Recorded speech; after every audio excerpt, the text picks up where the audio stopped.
Hey everyone, how you doing? So tonight we're going to talk about Eric W. Davis.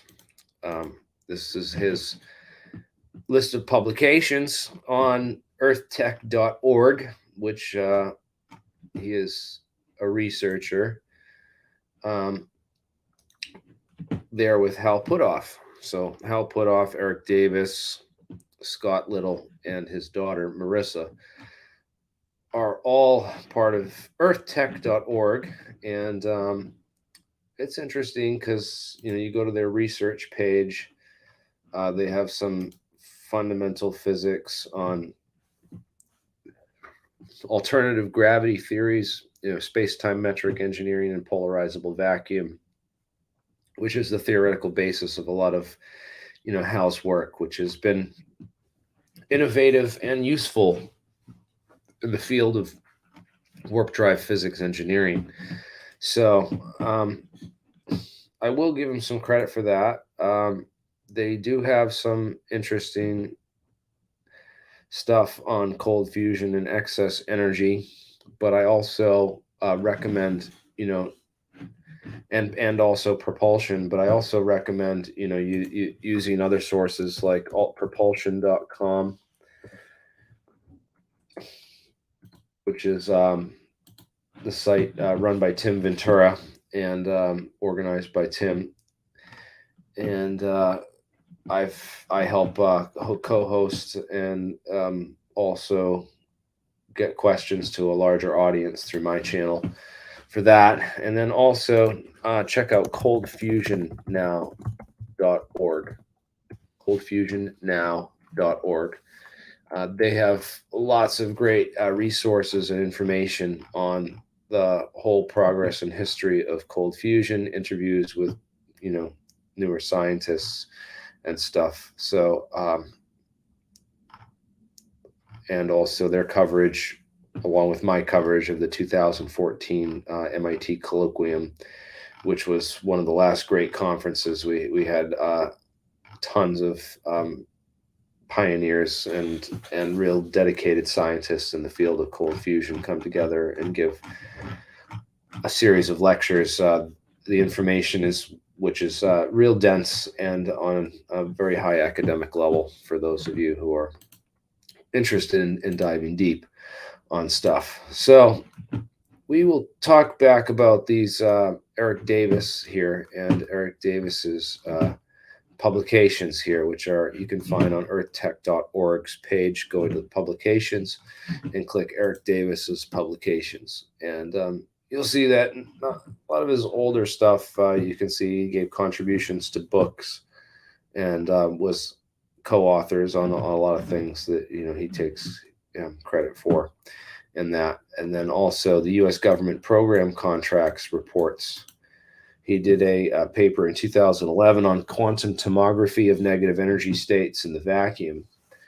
And that's in a defense intelligence reference document. You can find all those DIRD defense intelligence reference documents on blackvault.org. Most of them, anyway. There's a couple that are a little bit harder to find and stuff. He also did a report in 2010 on laser lightcraft nanosatellites and the idea of these, again, laser lightcraft is Lake Marabou, Rensselaer Polytech technology that was related to Star Wars SDI program and made use of these high-powered lasers that the Navy was developing for other tests that they could run with this, as far as propulsion and laser beam propulsion. But those proved to be very hard because the accuracy of hitting the target after a certain distance with a ground-based laser and an airborne-based target. So thus were changed, and they found ways to put the lasers actually on board the craft itself to produce these plasmas. So warp drive, dark energy, and the manipulation of extra dimensions. That's an interesting document, of course. I'll talk about some of the key stuff that we've learned scientifically as intelligence analysts from all reading a lot of these works of Eric Davis. And Eric's a guy that he's been involved in some of these programs. Okay, he's definitely written a lot of defense intelligence reference documents for DIA. So it goes with along with the job, really, that when you have to do a little bit of disinformation once this is discovered, once you're discovered. And so a lot of the stuff he's saying in the public, I don't believe is 100% legitimate. I have other beliefs, personally, and I want to separate those from the facts. The facts about these Eric Davis Wilson Davis notes, um, and I'm going to put this together and go on, hopefully go on Jay's Project Unity to discuss this a little bit, and also some of the facts. So I'm kind of preparing that and here to talk about this, because there's been this big debate, and Steve Cambion was on calling out third phase of the moon, and Griff a goof on channel, and also Chris Mellon and a whole bunch of other people, and he was also calling out Eric Davis and these Eric Davis notes, and he referred to me in this episode as, oh, one of the guys who knows what they're talking about in this field is Jeremy Riss, the alien scientist. So I was like, well, yeah, I should do a video on this and kind of talk about that, because yeah, I don't know what's going on. And he also called out Jay of Project Unity, and I've been talking to Jay, and Jay, I've been trying to get Jay to have me on to really dive into this, because I believe Jay's a good guy, and I don't want to sit here and bash him like I think that it's more important. The information's more important than the personalities, and taking this all personally, and saying, oh, well, this guy covered a story that's not, didn't check it good enough, so we should blacklist him, and he's a scammer and a grifter, and I don't think we should do that to everybody in this field, because there's a lot of people that are just trying to get answers, and also there are those people that just lie repeatedly, even when they're caught, and just continue to lie, as you do point out in this episode as well. So we'll get into that, but the Wilson Davis memo, again, there's no evidence. You're correct, there's no evidence that this actually came from Dr. Edgar Mitchell's estate. There's no confirmation from his family. It's just sort of been alleged that this is, something that definitely came out. And well, Davis has, pled the fifth on this. That's an easy way of doing disinformation, because you don't have to confirm nor deny. You just have to play that dumb game with people and let it take on a law of itself. And this is what gets the mainstream's attention, and it's sort of, I just feel like it's a distraction debate from the science, and we're not really discussing actionable intelligence here. We're discussing possibilities of some conversation that allegedly took place between Wilson and Davis. Wilson has denied it, although that means really nothing in the long run. There's really little in the way of actionable intelligence in the form of where's the hangar where this stuff is all located, and where is the paper trail leading to it, which I've done a little bit of research tracking that down. I believe some of the metals went to Battelle for study afterwards, and led eventually to the discovery of nitinol wire. That there might be some evidence there that it's definitely worth looking into as far as Congress. But this is another interesting thing that came across recently. And it deals with another astronaut, not Edgar Mitchell with the Wilson notes, but another astronaut named Gordon Cooper. And Gordon Cooper says he saw hundreds of UFOs when when they were filming one day in back in the 60s, and the film was sent to DC and never seen again.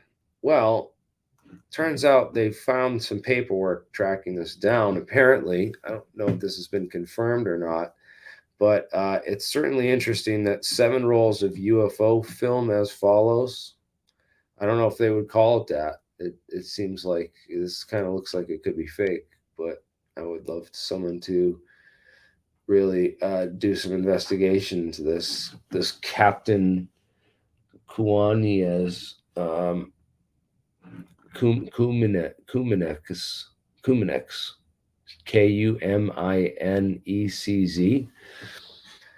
Very weird name, hard to spell. Anyways, yeah, this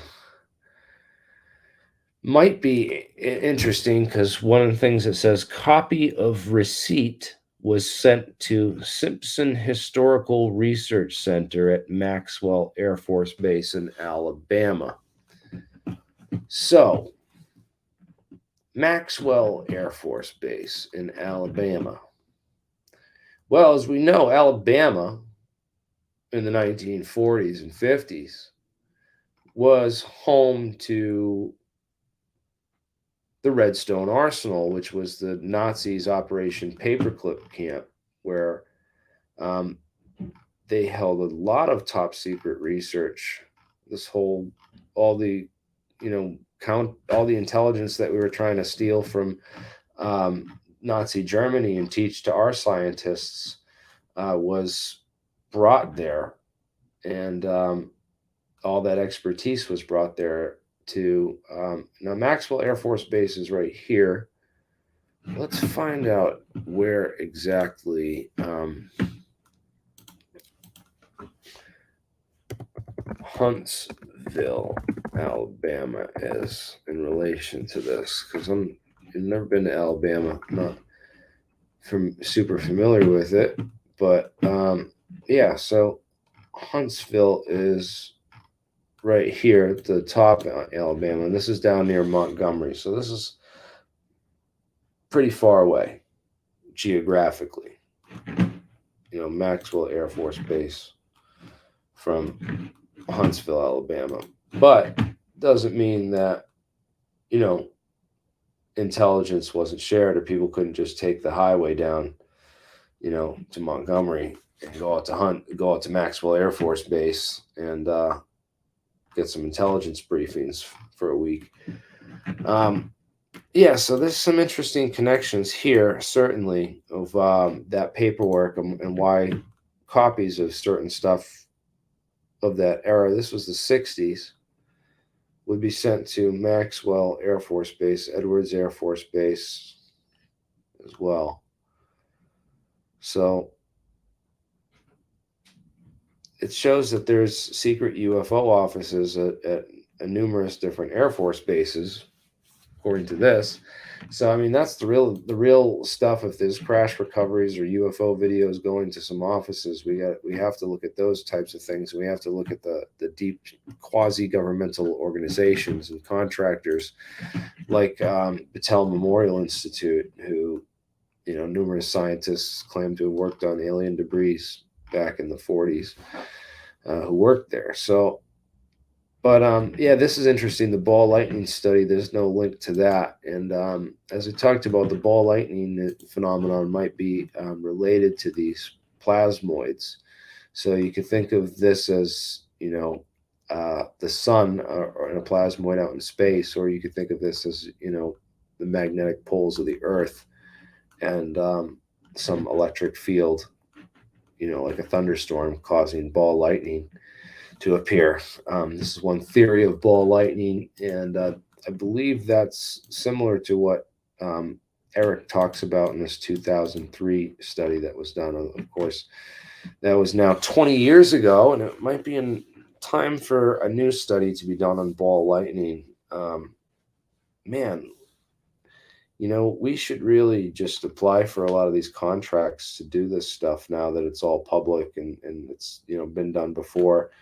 Why not redo a lot of this stuff now that we can, so that we can get labs to put it out in the open and try to use more modern techniques and new ways of thinking to get it done. This might be a great idea for our Defense Department and intelligence agencies to get into this type of stuff for sure. Um, Now, this wormhole induction propulsion whip. This is his year 2000 stuff going back, and then the collisionally driven diffusion in the Io plasma torus at Jupiter. So interesting that 10 years, 8 year, decade before, he's really getting into wormholes and warp drive physics and gravitational waves and gravitational radiation and all this type of stuff, right? He's into um, plasma toruses. Just interesting, you know? So, yeah, Eric Davis has had an interesting career, and I think that the stuff that he talks about publicly, or the front that he puts on publicly, and the fact that he won't come on APEC, or won't come on, has denied my invitations for an interview, just show that he's working stuff behind the scenes that he can't talk about and doesn't want to talk about, and that the public is spoon fed garbage. Well, behind the scenes, guys like this, yeah, he has worked on some crazy ideas, and some of the stuff is complete crap, disinformation. So that's the first thing that you look at. You don't really dig deeper into hey, what's in this teleportation study? He's looking at, there's a stupid cartoon image of him looking at a dinosaur, Barney dinosaur, Einstein looking at Barney through a wormhole portal, right? And but ignore the part in the back where he talks about squeeze light, right? So 30 years of squeeze light, we learned, is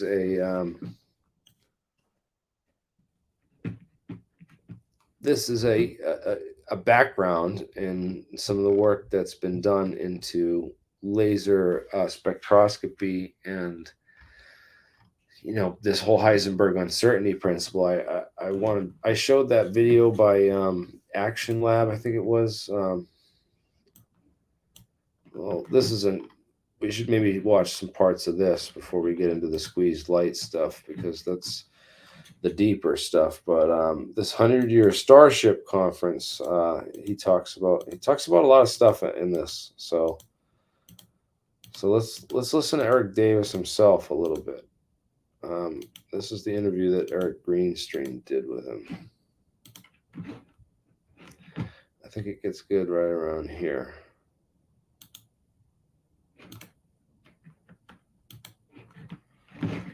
Hold up, I have to.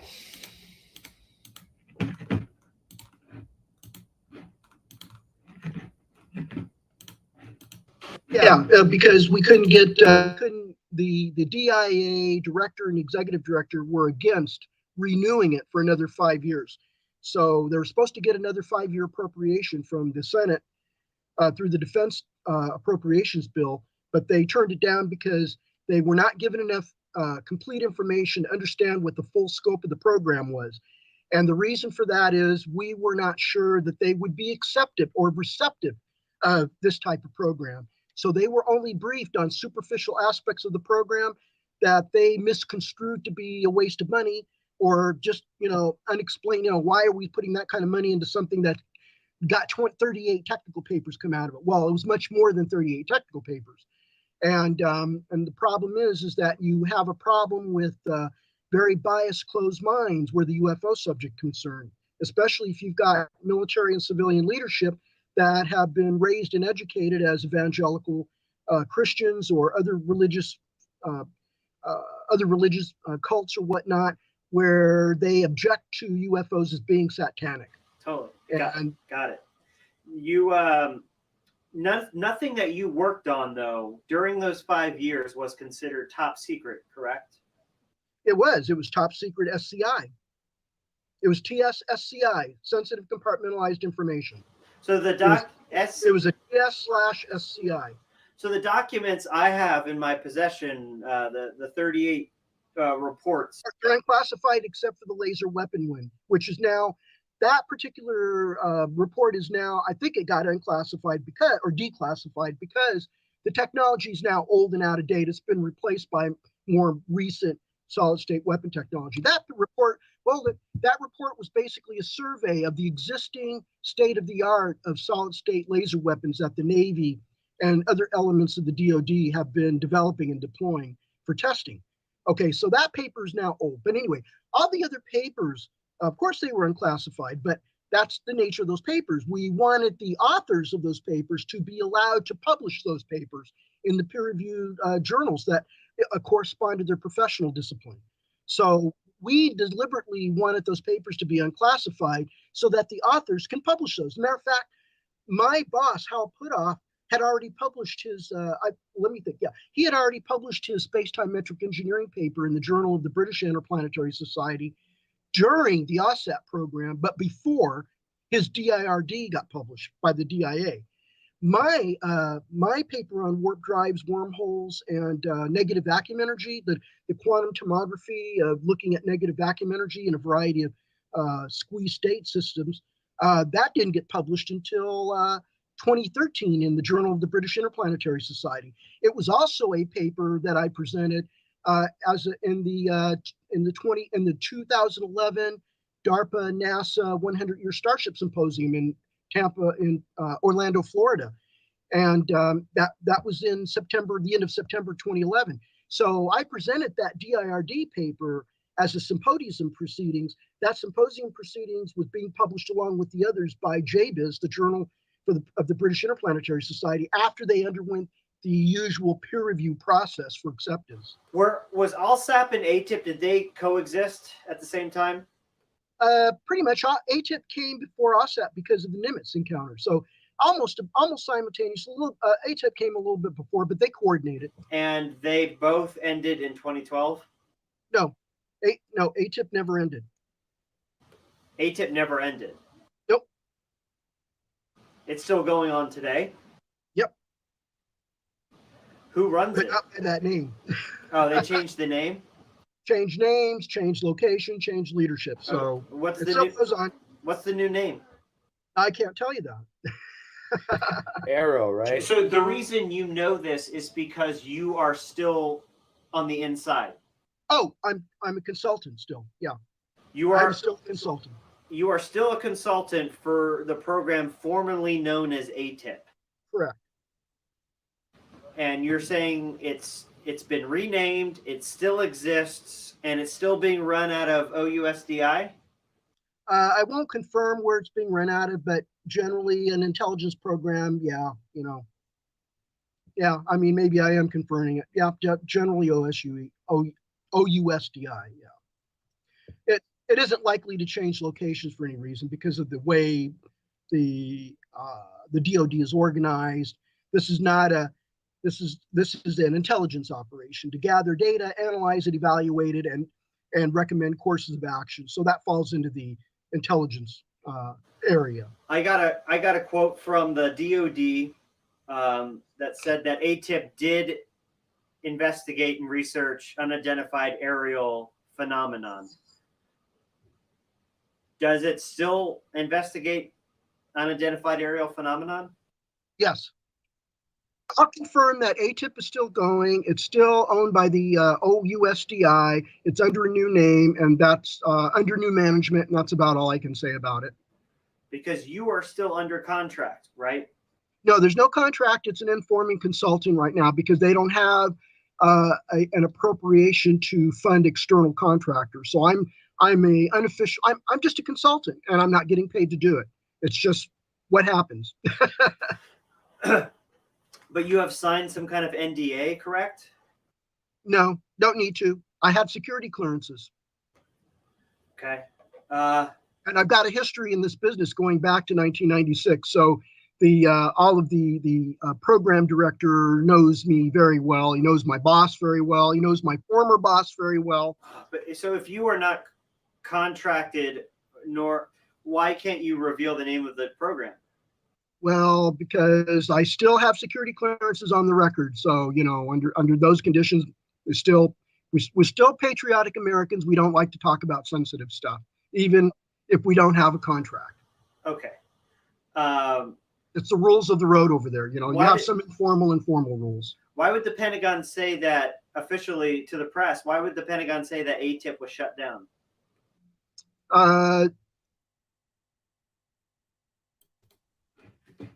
We'll come back. I want to get back to this, but I want to say, like, knows his current boss. So his current boss is Hal Puthoff, but who was his past boss? He said he knows my past boss, but he didn't. Greenstreet didn't follow up on that. He didn't. He just didn't even like take note of that. He just kept going with his own line of questioning. But who was Eric Davis's past boss? So he started working with Puthoff in 1999, according to the screen share. Let's look at this. So let's go back to his publications page on Eric Davis on earthtech.org. So 1999 is when he started really working with Hal Puthoff. So before that, he was at STAFE 1998, the STAFE conference, which, and then before that, Szymanski. Okay. So let's just keep looking. So he published with Jack Valet, 2005. Woods RC, 2005, this gravitational wave radiation pattern. So, and Baker, these guys, I think we know Baker. Not sure about Woods. Let's see about getting these people on APEC if we haven't already. Masson, no, haven't heard of him before. Les Savita effect in the polarizable vacuum, presentation of general relativity. So this is interesting. Just Puthoff and Davis working, everyone that Puthoff and Davis have been working with or worked with in the past is good bibliography research to find the other physicists who have been working on this stuff and maybe have gotten involved with other stuff. So, this is Paul Murad. He wrote a paper with Paul Murad in 2008. That's interesting. Paul Murad's been a presenter on APEC before, and he died recently. God bless his soul.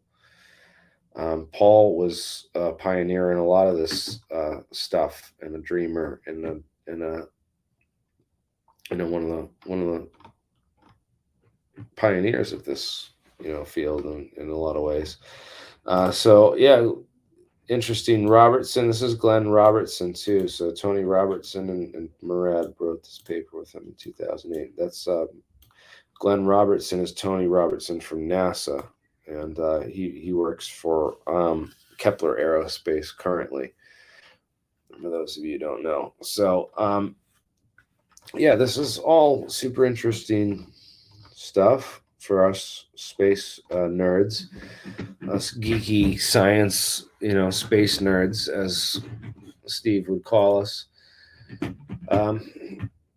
So I just want to get into that, and also, talk about where I think that these crash recovery sites might be, or where they might be storing this stuff, or at least what I should be looked into in a congressional hearing, or a congressional investigation that really wants to look into the UFO file and understand this stuff.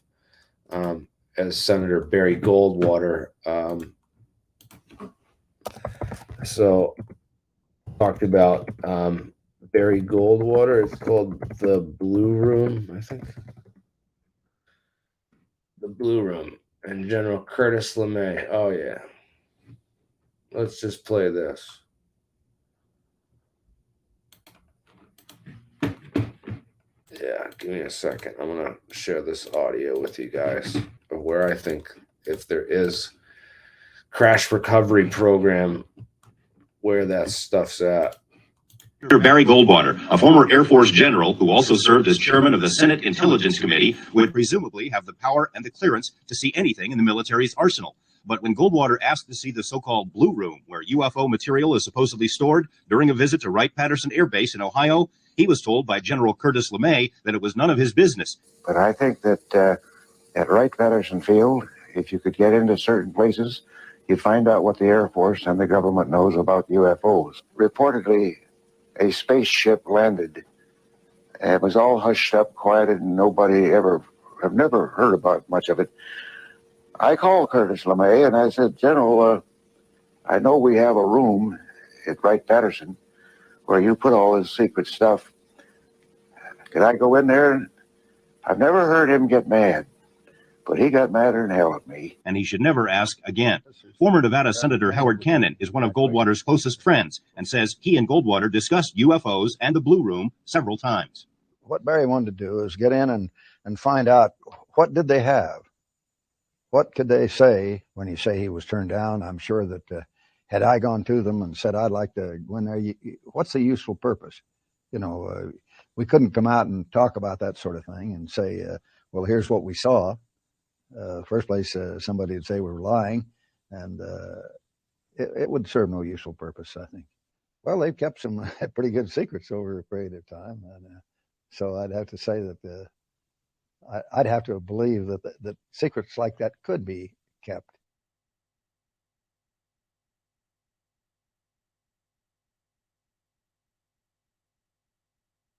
America settled down to enjoy the dividends of peace. But LeMay had his doubts that peace would last. America cannot afford to await the next war, he said. It will come without warning, and everything will depend on her readiness to fight.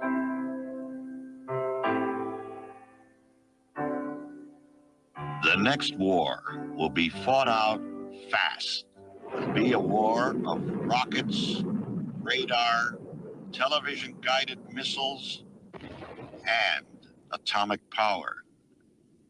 Before the next war, the Air Force must be allowed to develop unhindered, unchained. There must be no ceilings, no boundaries, no limitations to our air development.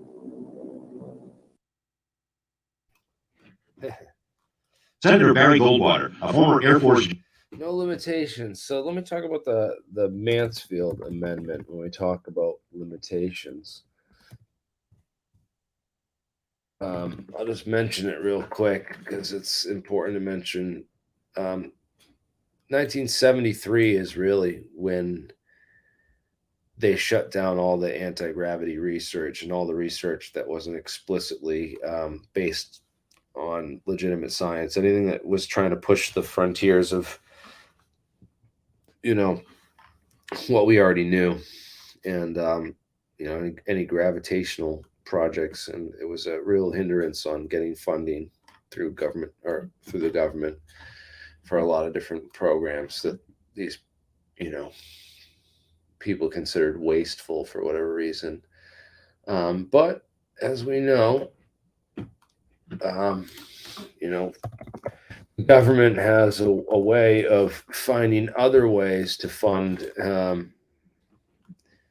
whatever it wants to do. So, so we know that there are other ways. Lots of other ways to fund what you want to do if you're the government. But let's Senator Barry Gold. Let's get back to Eric Davis because he gets his contracts from the government. So he's not going to tell you or stuff like that or speak out about the government, really. But Eric Davis, I'll go back to Senator Barry Goldwater, a former Air... I want to go back to that. Wasn't I on the video with... Let's get into all of it. Let's get into all of it. Yes, let's do it. I want to get deeper in on this. We got some... Okay, saluta, man. Hey, spammer. Someone get the spammer off here.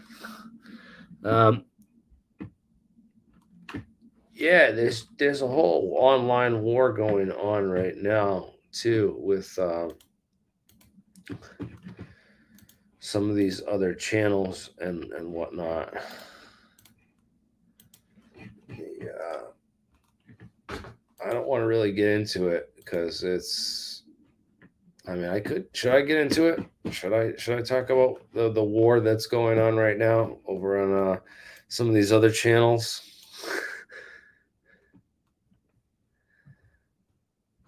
All right. Well, maybe we should do a live.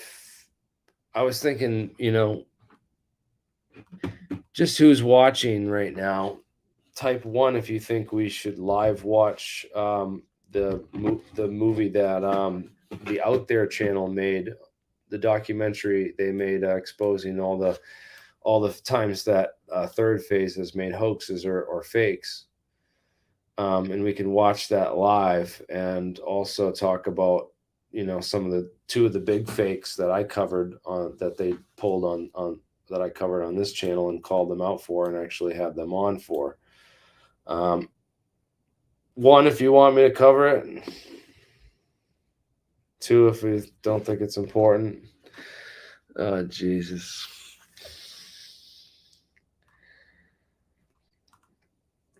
Well,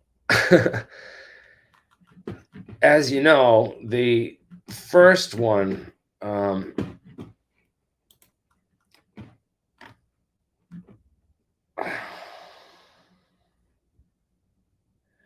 oh, he's in London. Hey, all right. Well, yeah. Sorry if Jack, if you're watching, it's all right. If I was hoping Jack Sarfati would join because he's really an expert on the physics of Eric Davis's work. But since he's not joining, I think we're not going to dive in too deep on the physics. It doesn't seem to be what most of the audience is looking for. So we'll get into we'll get into this whole everything that's going on, man. Where is this now?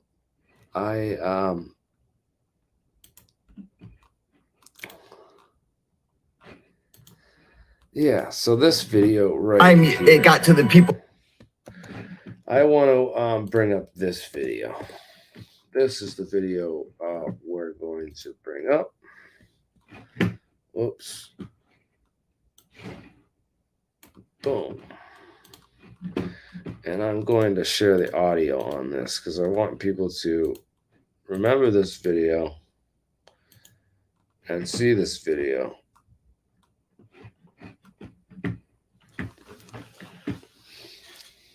This video was posted 11 months ago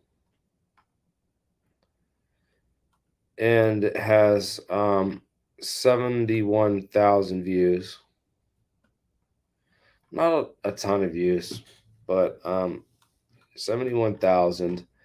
And the title of it was Gotcha, S4 finally discovered on Google Earth, just like Bob Lazar said. And this video sparked an investigation, just like Bob Lazar said, Bob Lazar said that there was a base over here on this mountain range right here next to the lake and that they were able to roll it right out of the hangar onto the dry lake bed. Yet, if you go on Google Earth, it's at least 800 to 1,000 feet distance from the dry lake bed here to the actual topographical incline and altitude, the actual hillside. This is like a flatter surface, and also that during certain parts of the year, as we showed with photography from Gabe Zeifman, photos S4, right? If you go look up Gabe Zeifman photos from S4, you will see that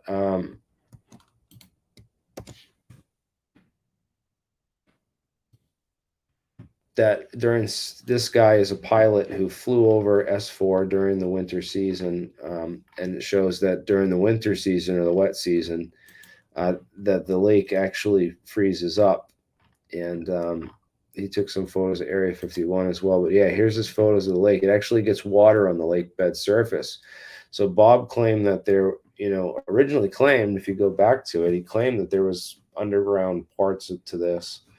And I don't want to talk about Bob because it's just like it gets into this whole thing.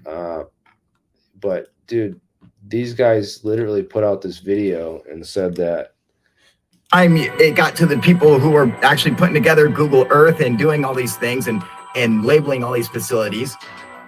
It's already been 20 years since the Bob Lazar story. The people doing this might not have even heard of Bob Lazar. And the people who granted them permission maybe never even heard of Bob Lazar. So they're like, well, it's a secret research base, but we don't have to tell them what's going on in there. We just tell them it's S4, it's a research base. They probably never even heard of Bob Lazar before. And so they just went ahead and labeled what it actually is.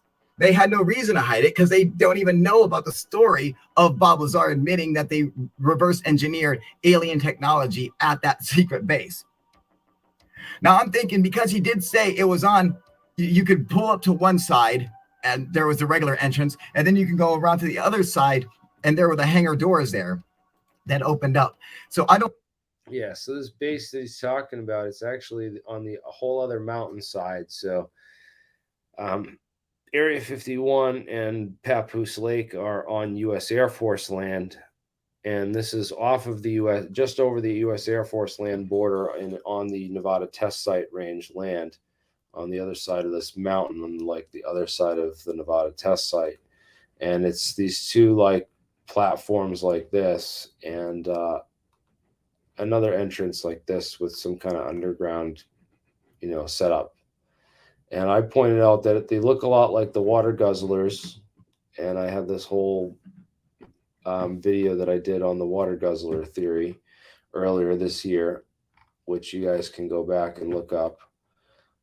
But basically, that the Bureau of Land Management, there's a bighorn sheep population, and a lot of them were dying from drinking, water supplies out there that were contaminated with radiation. So they built these clean facilities that would trap rainwater, with these big platforms that would, anytime there was it rains a lot out there, but it will rain a lot, but it will only rain a couple times a year.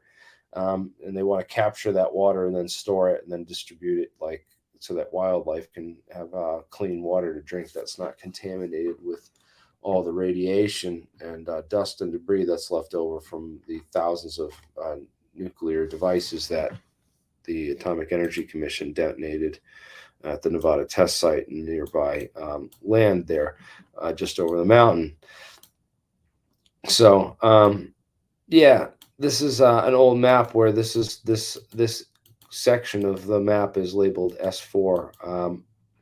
Not sure where this map is from or the source of this map and why this section is labeled S4 over here, which is not anywhere near close to the Papoose Lake range over here, where Bob claims that these hangars were, and shows these.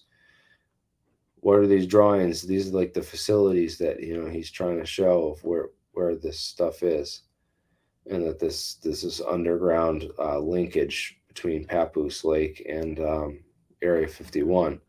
So this is remember that Bob was a photo processor, and this, I think he was the original source of this photograph where it shows this S4. I don't know, maybe who is the original source of this photograph, because if it shows S4 over here, this still isn't geographically close to where I think that mine is. It's up here somewhere, because we found these other Bureau land management sources, as I recall, in my old video response to this. You can go to my channel and find quite easily. Just go to the videos and go to the lives. Go to, what is it, 11 months ago that happened. So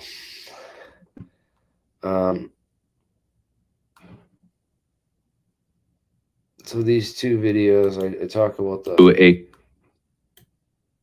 water guzzlers, but this is the real one where I get up to yeah. So these links, let's get into these links, because these links are the good stuff. So this shows all the 2002 land map showing all the water guzzlers in the state of Nevada, but we don't have an updated 2022 map and or anything. Those things on the surface certainly could be water guzzlers, but there is certainly another structure there. But and if you go to this page right here, yeah, the peak bagger, you can get the topographical map and this old map, and it shows that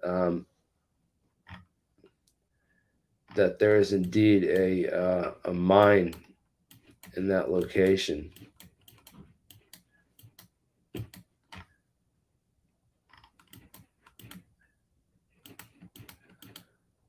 Yeah, prospects right here. See, there's a mine right there. Yeah.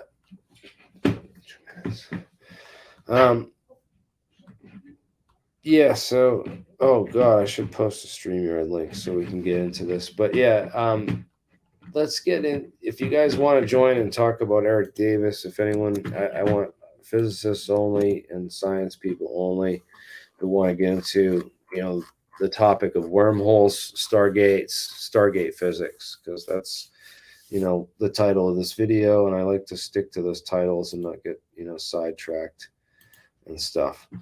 But yeah, these guys, there is a mine there, but again, these guys went and jumped. They didn't do really any research. A quick up. And they just jumped to this whole conclusion that there was this thing there, and I called them out on, the and the way that they piece this stuff together to make it look like it's substantial and just these stargates and portals and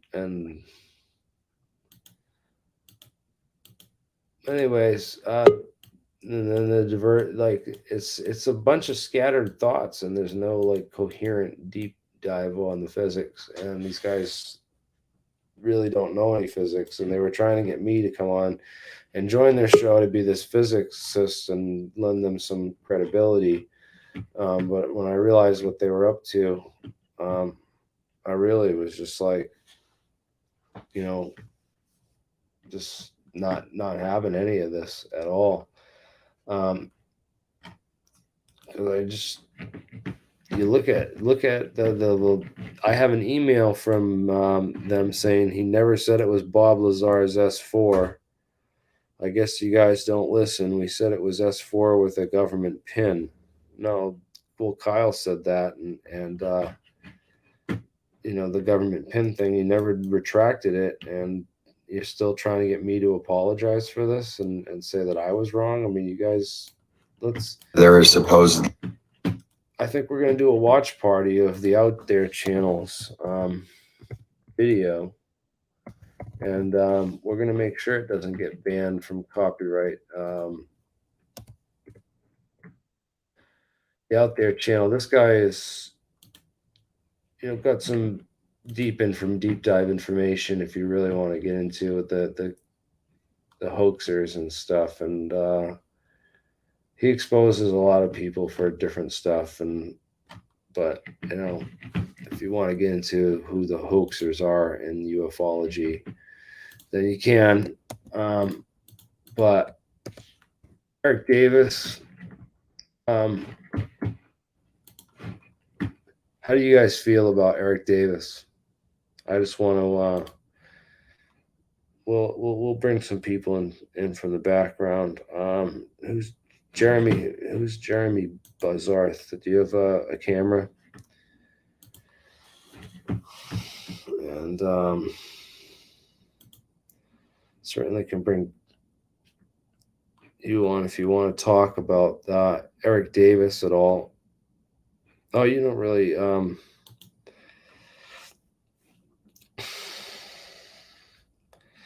anyone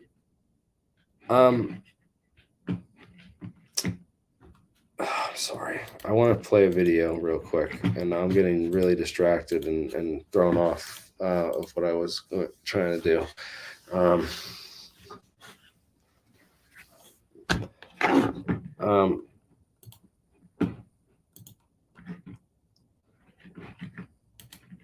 Yeah, potential. You want to? Whoa, you got to mute your. Oh, I tried to bring him on, and then he dropped off. I was gonna bring him on, but no, who knows? Any case, let's maybe we'll continue this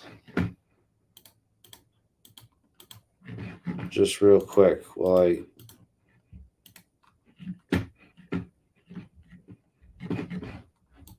It's the rules of the road over there. You know, you have some informal rules. Why would the Pentagon say that officially to the press? Why would the Pentagon say that ATIP was shut down? Let me tell you something about the Pentagon. It is not true that the Public Relations Office knows everything that's going on, especially if it's a classified program.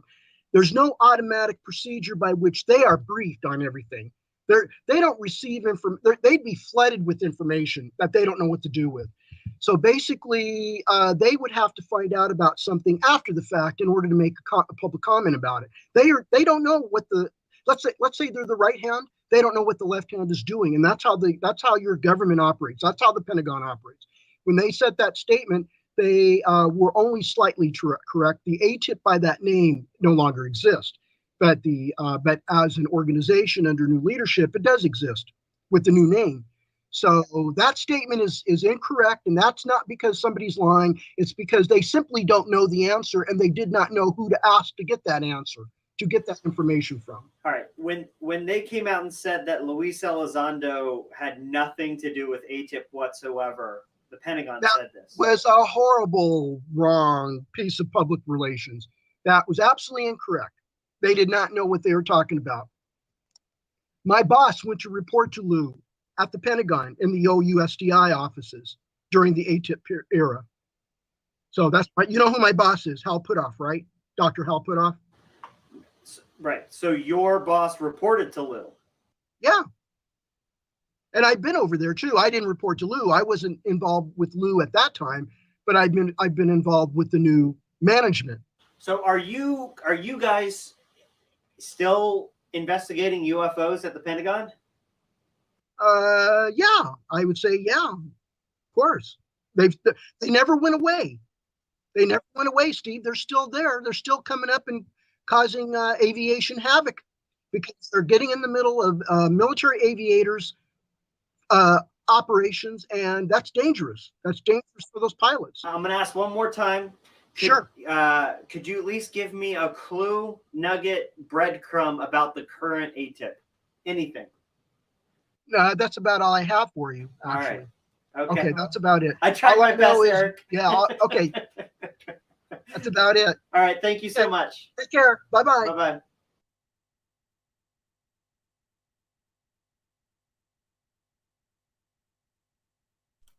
Okay, so the new ATIP is called the Air Anomaly Resolution Office, or ARROW. Okay, that was confirmed more recently. That this video was from 2 years ago. They did with Eric Davis. So just so you know, Eric is always welcome here to come on and do disclosure through it, here. But of course, he says, I'm a patriot and I believe in, I'm not going to break my NDA for that. Well, that's what you have to say to get an NDA and work on these programs a lot of times. So good luck to him, and I'm glad that he has done the work he's done. I'm glad that he's shown a lot of things to me personally, confirm that I've been able to go out and confirm and look into, such as the classified history of quantum physics and just how important light is in all of this, and some of the deep physics of what's really going on at the quantum level. And I'd like to bring in some other people to the conversation to really get into some of the deeper physics, because I'd like to talk deep physics on this channel. It's cool to talk about the drama and lend my views to that, and everything that's going on with these grifters in ufology. And I thank Stephen Greenstreet for the work that he's doing with the basement office. And I'm not sure what they're up to, Nick Pope, and why he has Nick Pope as his co-host. And Nick Pope's was he's a fun, he was an interesting guy. I got him to kind of open up at dinner when we went out to dinner with him in California over the summer. And but I don't know if he saw my presentation, and because I was like, oh, like, hey, what he just basically was very like rude to me. He's like, oh, because I was like, oh, maybe you'll introduce me to, bring me on the basement office sometime to talk about deep, technology and UFO programs and all this stuff. And he said, oh, well, Stephen would eat you alive. I was like, okay. I don't know what you mean by that. Like, I don't know if he's like, I think maybe Stephen's like gotten him to really not believe a lot of the UFO stuff that he used to believe, or because of his exposés or whatever. But I don't know if he really watched my presentation that I did at the conference there and understood it at the same time. I'm curious. I'd like to get Nick Pope on again to talk about that. But he was an interesting guy. He was funny enough at dinner, and we had some good conversation and stuff. But I don't think he quite understood what's going on with all this and how close I think we are. So, what do you think, Jeremy? Do you think we're close or far away? And you guys are both on, so Sebastian and Jeremy, if you guys want to talk, I just want to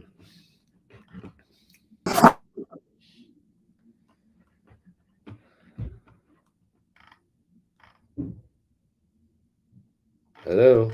Sorry about that. I thought I was unmuted, but my perspective on this is that I think that there's going to be a lot of discoveries that are going to be put out here in the near future, just based upon what I'm seeing in terms of the progression of different individuals out there and what they're talking about. And there seems to be a lot of alignment with what people are studying. For my own work, I have been like, a lot has been progressing over the last few months, where to the point where I now have formed a theory that I can that makes really solid predictions on reality, and also informs me on how things like gravity, anti-gravity propulsion might work, or free energy might work, and also specifically in areas like research on plasmoids, which has been occurring in different places, and using different materials altogether. Like, there are people out there that are studying this stuff with water, using water as like the means to create these devices, because you can, right? There was a scientist, or should I say an engineer, that was around long ago named Victor Schauberger. Victor Schauberger created a bunch of really interesting devices during his time, that were essentially devices that enable gravity control and negentropic energy gradients that would essentially run his. Yeah, how do you think he did gravity stuff? Because I thought he like designed flumes, or he was like a I don't know, an engineer of sorts. He did functioning. He was like, but what did that have to do with gravity and stuff? Didn't he wasn't he observing like how salmon would follow these vortex currents to swim upstream? Exactly. They would use the backward vorticular flow to actually like propel themselves upstream. Essentially, yes. Essentially, what he discovered was that there was inside of the water cycle, there's actually essentially a negentropic energy gradient that occurs there in that cycle. And he discovered how to use it, essentially. Like what he found was that essentially the way that at least water moves, and I suspect that this is the same for many different media, but that there was a phase shift in water that occurs that is essentially negetropic in nature, in that phase shift actually orders the atomic structure of the water, the molecular structure of the water in such a way so that it collapses into this what he called, or what is now called EZ water. And that collapse of this, that reordering of the molecular structure of the water is actually one that turns the water into a much more ordered state. And now just that process alone requires energy, right? To take something that's disordered and turn it into something that's ordered is something that requires energy. And it turns out that energy is actually supplied by the very same environment that creates this gradient. And if you know how to tap into it, you can actually use that gradient to create essentially a small scale version of the water cycle that occurs on this planet, which is nothing but essentially an energy, like a full energy cycle that looks like, once you have kind of model it in a machine, it essentially looks like a vortex in 3 dimensions. It's essentially a toroidal vortex that is self-sustaining, right? That's what he built. He didn't know how to call it all this stuff. I didn't even know what to call all this stuff until recently, but that is essentially what happens there, is that he found out that vertical, like essentially moving water in vertical rotation or vertical movement produces this gradient that is essentially creates a negentropic energy gradient that pulls the rest of the system into itself, essentially, is the way I can describe it. But this particular process that I described, I think is being researched by more than one group. That there's more than one group out there who's doing exactly this, but some of them may not be using water. They might be using, I don't know, plasmas or something like that to do the same thing. But fundamentally, it is that it is utilizing a negative energy gradient that is occurring naturally in water, and figuring out what ways to manipulate that gradient and then use it for our own purposes, right? That's essentially what he figured out. I mean, it didn't come together for me. I didn't realize how this stuff worked until I saw the work that was being done by what's his name in the field of structured water research, and of course I'm something Pollock is his last name, Jerry Pollock. This guy discovered all of this phase shift in water, and that put the pieces together for me. There's these natural places in nature that you can find where these energy gradients occur, and if you can learn how to use them, then you can do some phenomenal stuff. And his first video there of him talking about electrically structured water, that's the one that changed my life. Because it put all those pieces together for me. And I can talk about this for ages, but that's kind of the beginning of the like there's this video right here, you said? Yes, sir. That's the one. And in it, he covers exactly what goes on in the water. That's so fundamental, right? When you see it, it's like, okay, like if this is happening in like structurally to this material, and it happens spontaneously, and it happens in certain cases when the material is put through certain kinds of paces, essentially, then there's a way to use this effect in different ways, right? So I think this is I don't know, as far as I can see, one of the most promising technologies out there. And I think the same thing that's being researched by multiple people, that ultimately it's the same effects, it's the same principles that are recombined into different technologies to make this stuff go. You know, I am hoping to get some validation or verification from some of the other Jeremys that are active out in the world that well, who was that guy that like is the super engineer guy that I was just talking to recently about this. Anyways, Jeremy or Jeremiah? it might be Jeremiah. Yeah, well, there's Jeremys, and Jeremiahs. Because Yeah. but there's Marks, and I don't know. We'll see if we'll find any Jobs or any other. What's going on here? But yeah, I mean, there's Matthews, there's Michaels. There's and he's one of the guys that's been on this show. He developed, I believe, a power system for an ionic drive or something that was highly efficient. I haven't spoken to him since he did that. But yeah, my focus is more on coming at it from I come at it from a more fundamental direction, I guess. My goal is, well, multifold. One is just to figure out how all this shit works, right? How it's all put together. And the other is to, make some real contributions to science, because I think that we're missing a lot of the picture in the way that we do our work, that there's some missing principles that I think could be applied that open up your horizons in a big way. And for me, that was observational equivalence. That principle changed my life forever, because the principle is really simple, right? It says, if it walks like a duck and it quacks like a duck, motherfucker's probably a duck, right? So, and that means, let's take a really simple example of that, right? Quantum physics and classical reality. In classical reality, when you look out and you look at stuff, everything seems to be has a specific location. It exists specifically, and you can see it. It's very deterministic. But then the minute you look away from that object and you're not looking at it anymore, that object is no longer in your field of view, and it no longer exists as a specific thing. All you can do in your mind is track that object from its last known set of probabilities. And it turns out that you can apply quantum physics, the same mathematics of quantum physics you can apply to classical reality in the case where you're not observing that object. So what does that say? Well, it says quite literally that the classical and the quantum are the same, in that there's no fundamental difference between the quality of the space necessarily. It is a trick of perspective, right?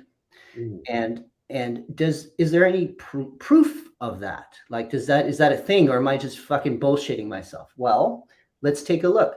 If it's real, it means that the ratios that exist in our real universe should be the same as the ratios that would exist in a fictional universe, where essentially I made one observer so big that it couldn't see another observer using the first light waves, right? So that in that fictional universe, that we end up with a set of ratios between those two observers. Turns out that those ratios are identical to what we see in the real world, meaning our observational horizons between the observational horizon of the edge of the universe and what we see in the smallest of things, those ratios are exactly what you would expect them to be if, in fact, the quantum world was simply a trick of perspective, essentially, right? And so that's one principle. Observational equivalence has just opened up all kinds of doors, because it tells me that if things look alike, you can probably start to make inferences in those systems, right? And so that has led me my own analysis down quite a rabbit hole. What am I looking at? What are you showing here? So this is what your model should produce if your bottom up. I want to look for a bottom up model, not a top down model. Mm-hmm. That was my criticisms of that guy. So some of the stuff you were discussing, Schauberger, is similar to what was on the other night on Joe Rogan with that guy Walter. Walter Russell? What's his name? Walter Russell. What was the thing we were watching the other night? It was Joe Rogan podcast with Graham Hancock. and Randall Carson. So, Yes, that's it. Randall Carlson talks about this technology.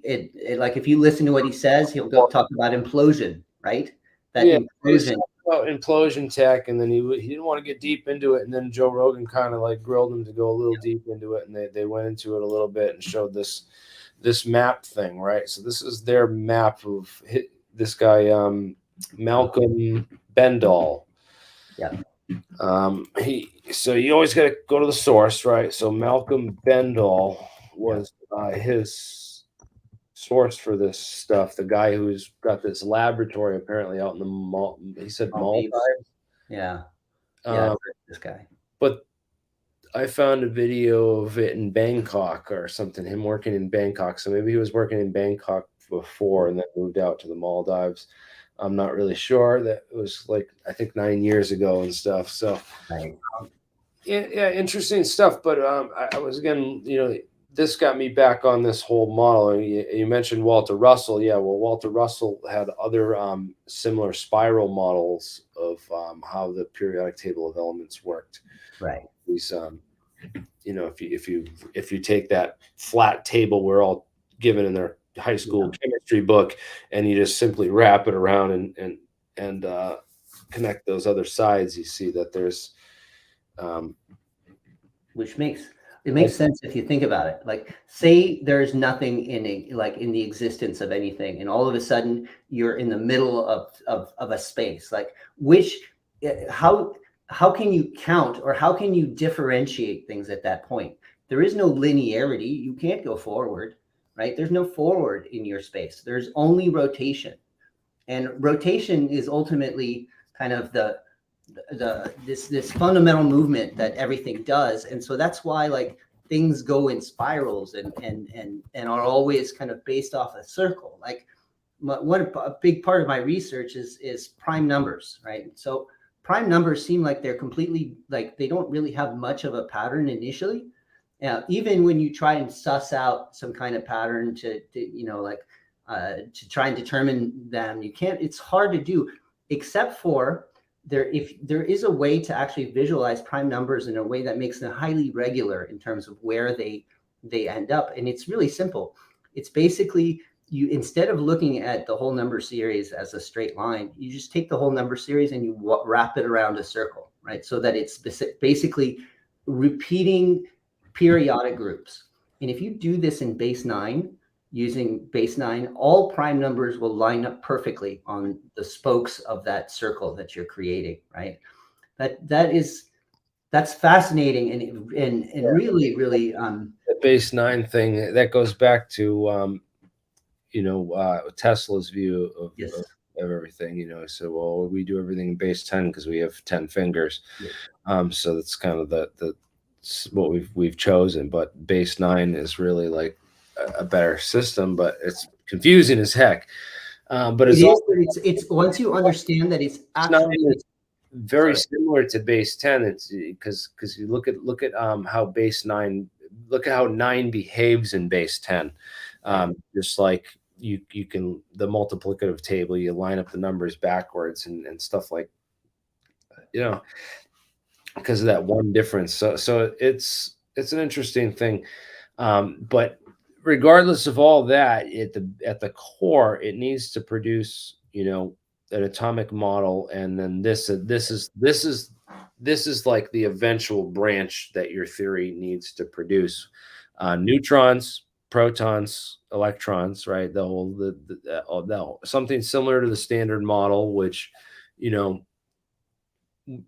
SU1 cross U2 SU. If it's not producing, if the new model that is used here isn't producing the same results in terms of observational reality, then you have a problem, right? Then it's no good. It needs to produce everything that we're currently seeing, but explain it in a way that makes sense and closes the gaps for in a lot of the theories that we do have. And so, yeah, I mean, I don't want to launch into the whole details about, I guess I could talk about kind of the model of reality that I'm working on, which is essentially completely monopolar. right? All of reality is essentially composed of a series of monopoles, and these monopoles are local to non-local connections. And everything in the universe is exactly that, a local to non-local connection. And energy, it moves through these conduits in different ways. And so that means that a dipole is actually not a dipole. It's a two monopoles that connect to a non-local center. And that structure is found everywhere. And once you see it, and you start to see also how we as humans have created structures that utilize that in a way to run our technology. Our entire modern world runs on this principle, and because that's the principle of the transistor, right? The transistor is a tripole. It takes this dipolar system and adds a bias to it. So that basic model is going to be found everywhere. I think you're going to find that in any device we built is going to be a biased circuit in some way or another, right? And in this tripolar arrangement is everywhere, and that's what I'm working on currently. Is basically I'm writing a simulation, a computer program that simulates the whole thing. So far, my results have been pretty crazy. Like, yes, last night I was finishing a core component of this, and all of a sudden, out of this core component comes tumbling out all 64 hexagrams of the I Ching. I don't know if you've ever heard of the I Ching, but it's an old book of divination, like ancient, right?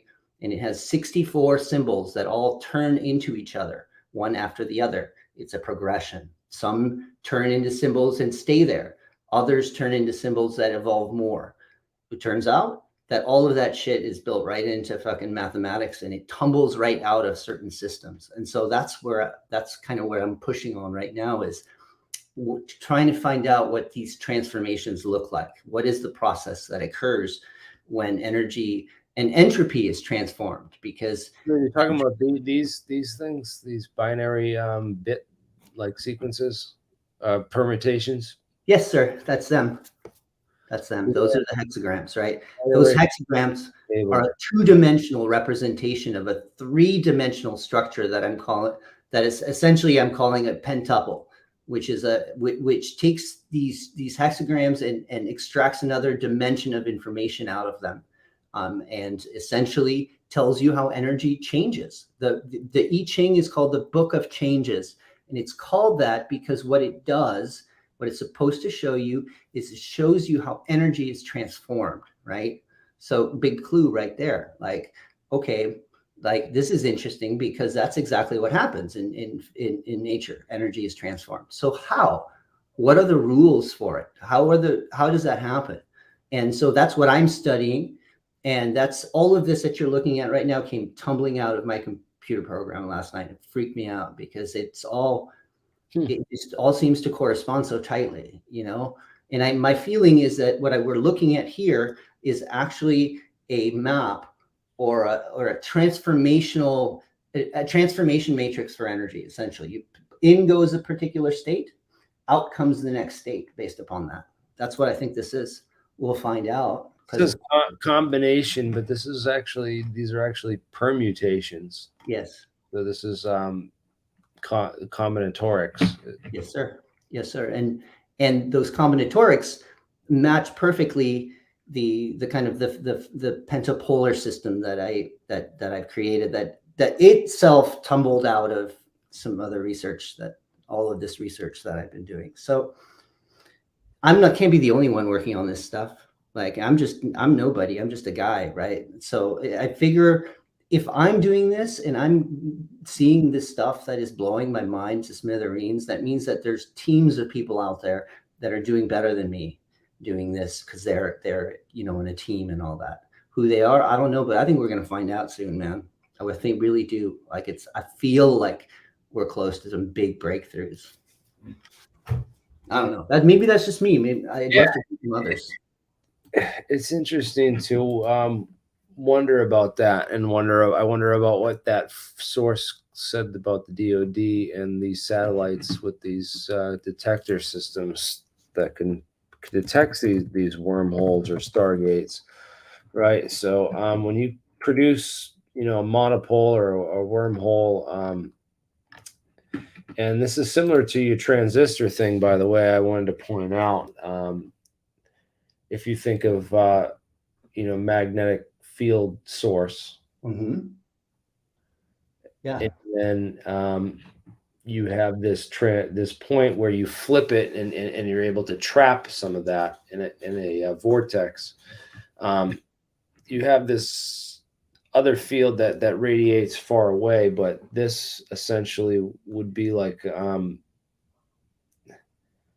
There's part it's of like if every you- mathematical system has like a what would it be, like a horizon, observational horizon, or a point of no return. What do you call that in a black hole, right? Like all mathematical systems describe something, especially mathematical systems that are based off of a circle, always describe spaces that are inside and then outside. It's just a function of the math itself. And so I think that it's not just mathematics, that's actually how things really work, and these effects that we think of as three-dimensional effects, like magnetism, right? When you think of a magnet, you think of it maybe in your head in 2 dimensions because it has a north and a south pole, but it actually has a third pole. It has a neutral pole. That neutral pole actually is non-local. It has no actual space. It has no actual location, but it can be affected by a physical pole. It's very weird, but that's what the math says, and it works. So this is where I'm in right now. What I'm in. You're talking about the heavy side formalisms and that whole Yes. cross B or whatever it is. Mm-hmm. Mm-hmm. A lot of this I don't even have real terminology from physics to talk about. It's stuff I'm just finding along the way to wherever I'm going. But yeah, that's it. That's all this stuff. This was talked about in the Feynman Dyson paper. Mm-hmm. Freeman Dyson and Richard Feynman wrote a paper together. Yeah.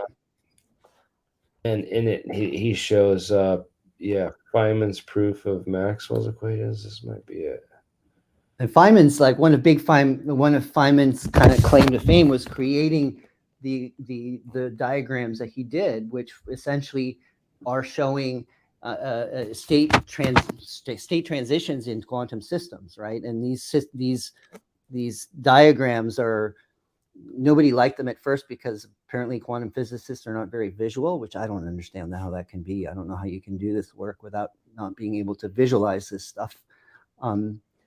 But yeah, like his diagrams represent essentially the same thing that the I Ching does. And I bet you an enterprising person could probably map the two in a way. So, everything that's old is new again, apparently, because I'm not finding any new shit. All of this is already on the internet. This is back to that periodic table of, this is a neutron right here. This is all hydrogen right here. So we have proton number, right? 0 protons, you just give a neutron, right? Yep. You have 1 proton, you have 2 stable isotopes of hydrogen, right? Regular hydrogen, deuterium, and then tritium, which, is somewhat stable, but also alpha decays. That's why it's, pink on here. And then you have on the next level, lithium, 2 stable isotopes. Next, helium, sorry. Helium, and then lithium, then beryllium, boron, carbon, all the way up. So you get all these elements, and these elements also have what are called shell dynamics. So there's these, it's based on, this is basic nuclear shell theory. Right. So it looks like every atom has one stable state, and then boundaries around it which describe unstable states which are transitioning to the next one, right? Like even though the periodic table describes what are ultimately local objects, right? Atoms, they're still, the structure itself is wave-like. It's non-local. There's and so you see this kind of wave particle duality everywhere because it has to be everywhere. It's super interesting because what happens is just like this wave space of like how the electrons fit into geometry of around an atom. Right. So they this is the origin of the shell model. Is kind of like, oh, we have this, there's a shell and there's a shell and there's a shell, but it doesn't necessarily mean that there's shells as much as it means that these are harmonics and then super harmonics. Exactly.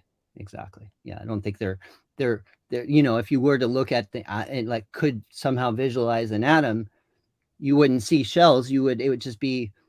I don't even think there is a way to visually even talk about what an atom is, because you need the concept of light to be able to discuss it. Like light is so fundamental to all of this. Well, that it's isn't it about the nucleus, and then the mass of the nucleus gives it rise to like the other properties. So exactly, like in the model I'm making. So the model I have created is really fucking simple. You start with a space. It's an empty, can be it's an environment, right? You put some energy into that environment. As soon as you put energy into that environment, the environment itself will absorb some of that energy. That energy that is absorbing is non-local in that environment. But as soon as an absorption occurs, a local particle is created.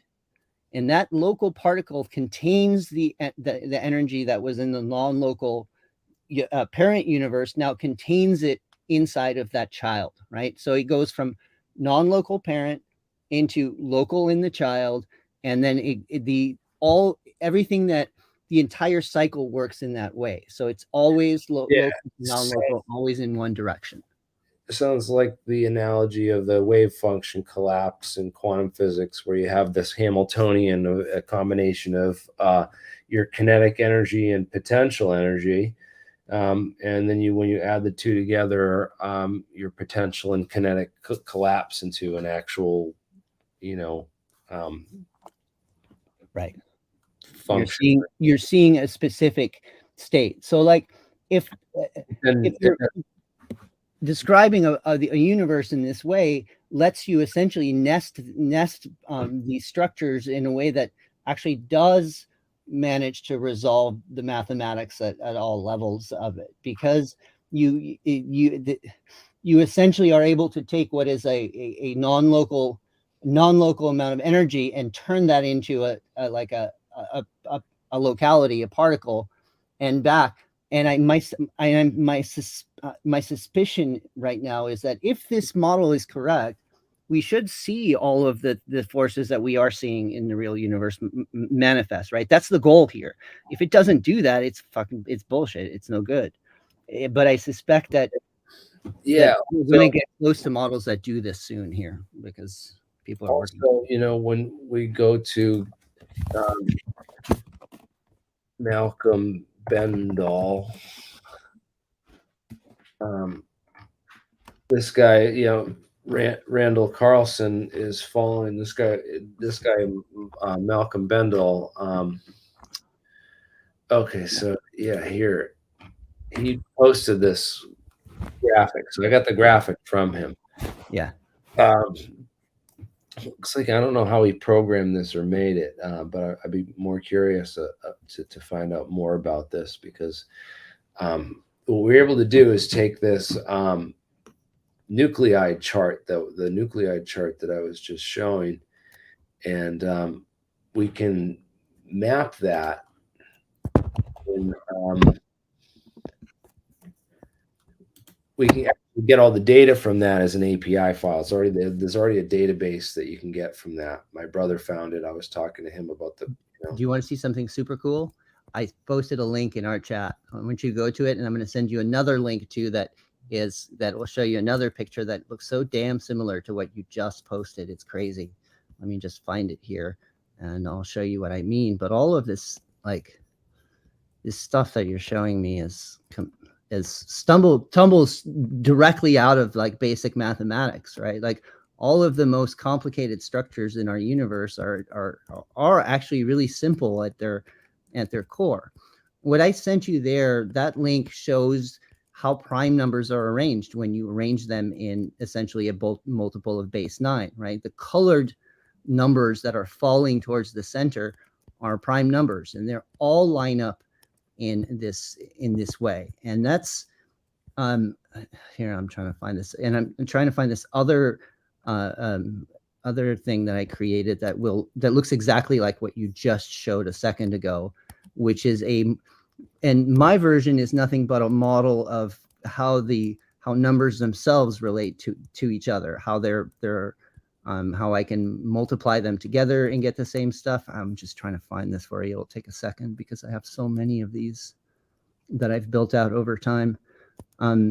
But like a lot of the work that I do is just, looking at these things and looking to see how they evolve them and what happens when you set up a system that has a certain set of starting rules, like you'll get all kinds of interesting stuff if you do that. And okay, I can't find it. I'm sure I will find it. This Victor Schauberger, I came across him in 2009 with some friends of mine in Colorado that were doing research into this stuff, and I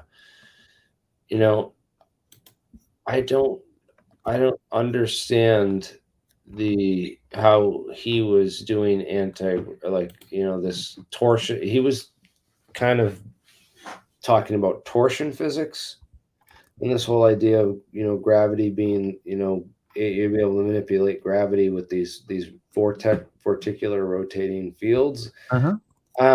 Is there any literature directly from him on this? Because not directly like that talks about it in terms of the language that we understand and use. He spoke about it from a much more of a naturalist perspective. So what he said was that he talked about living water, and he talked about how water is alive.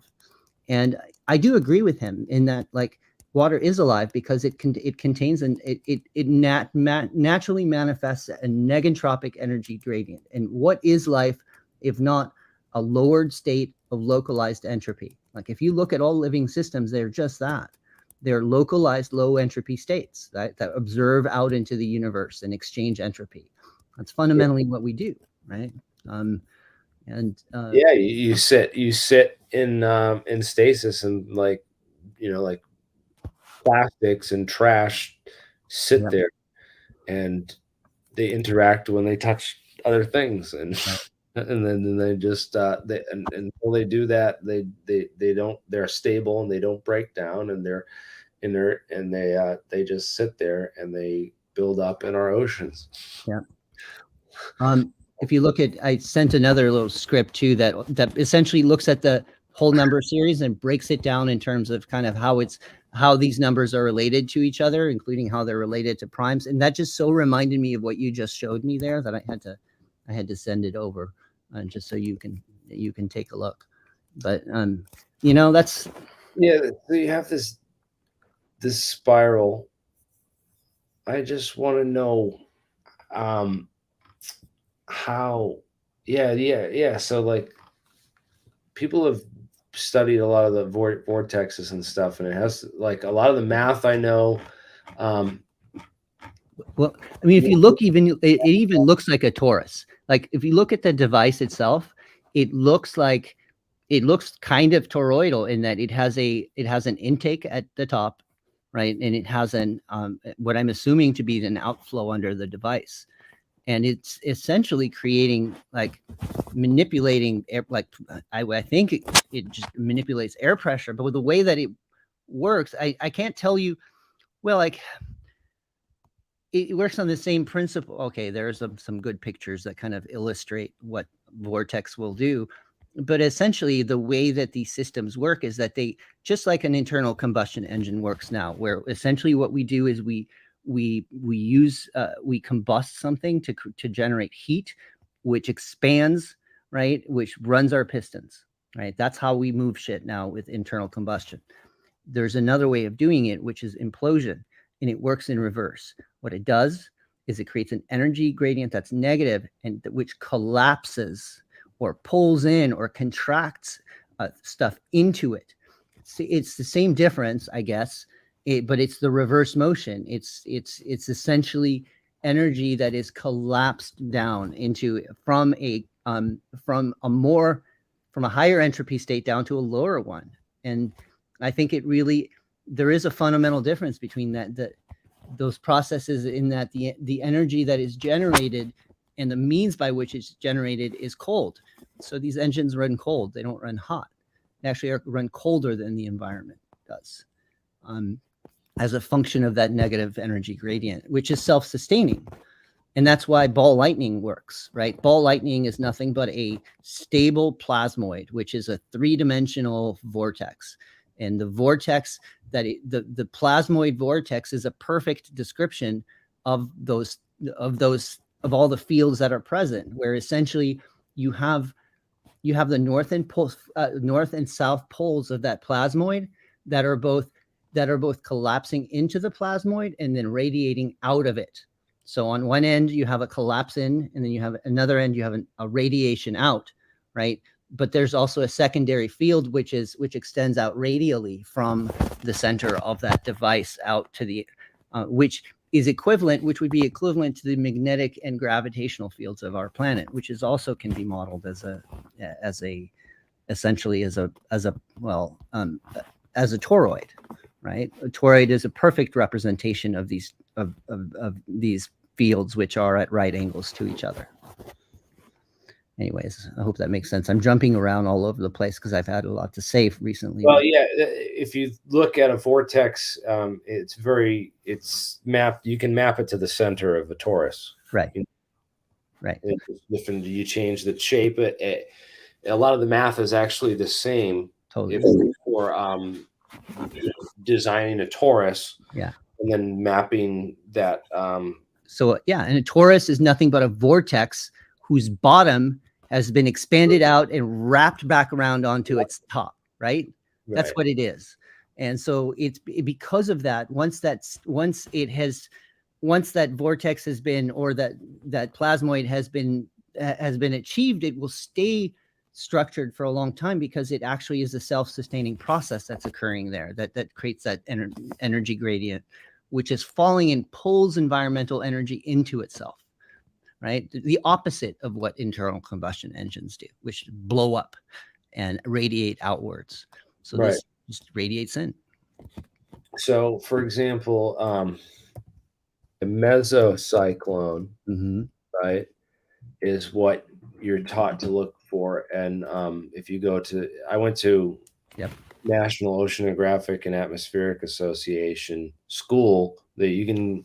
NOAA, all right, they offer classes in your local area. If you go to noaa.gov, you can probably go to and sign up for one of these classes and go to one.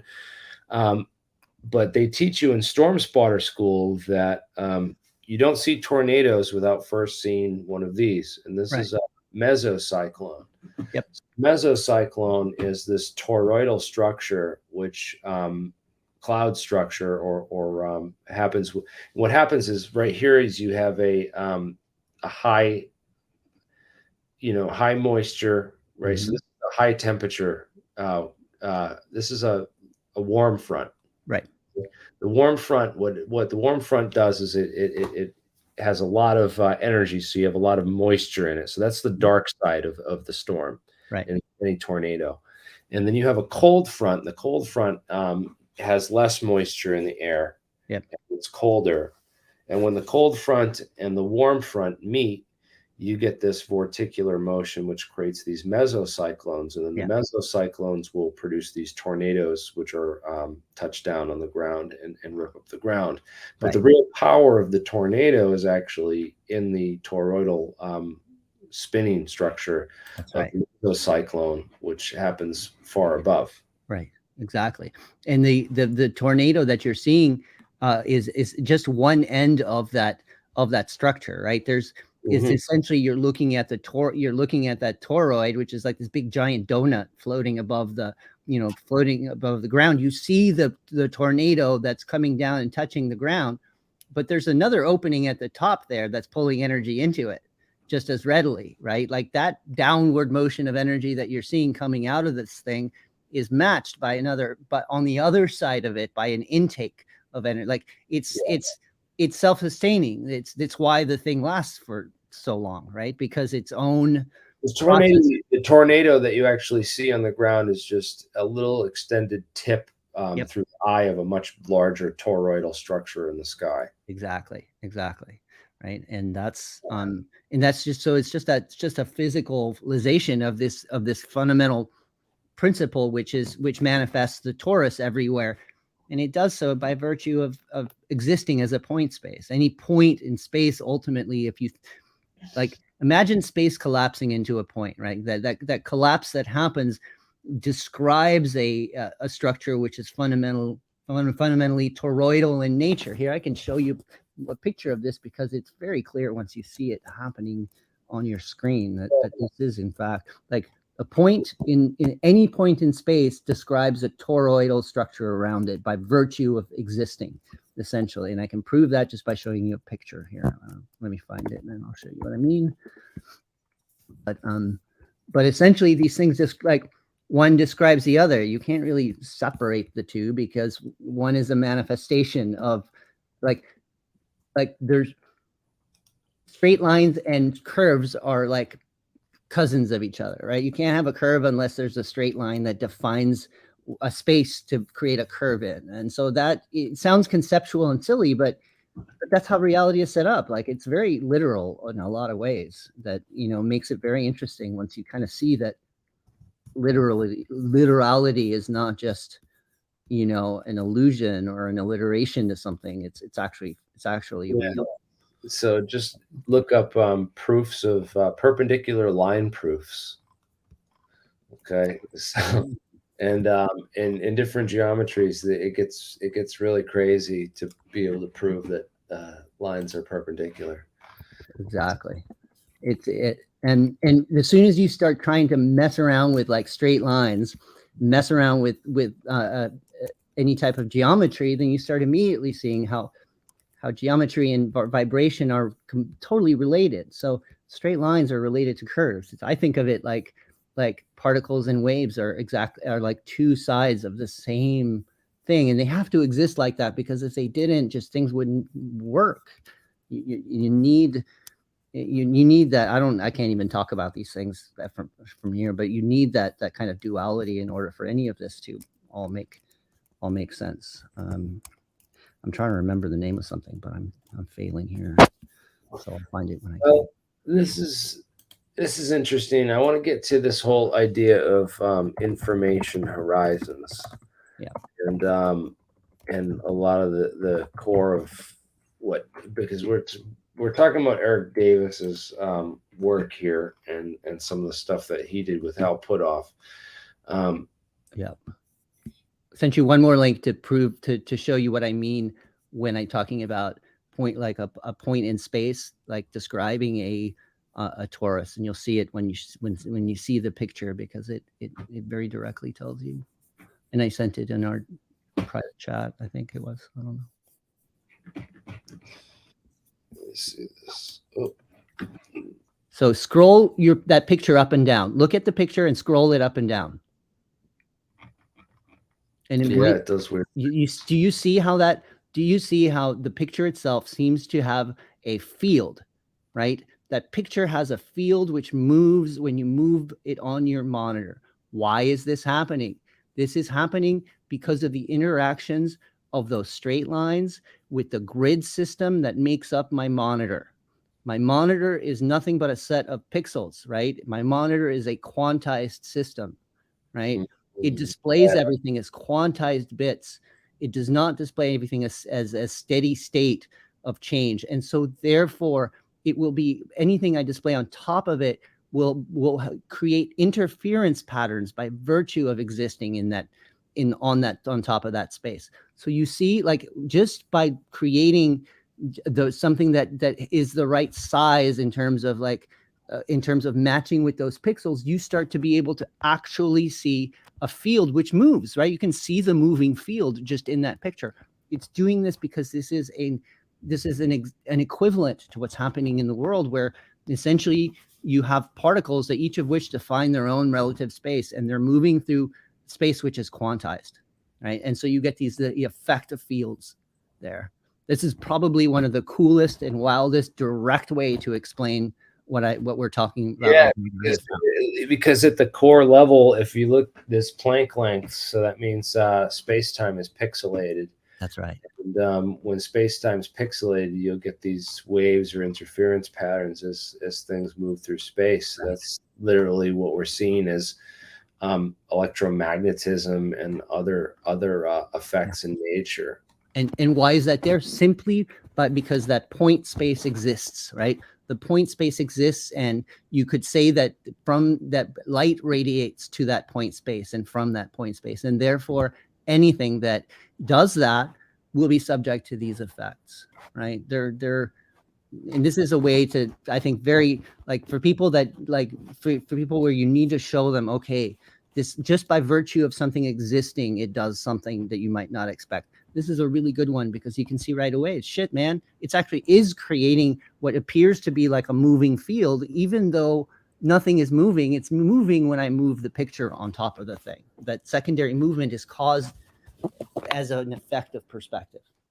So yeah, I disagree with candidate that we don't scrap all current science, man, because like I still like have to bring these people down to like reality that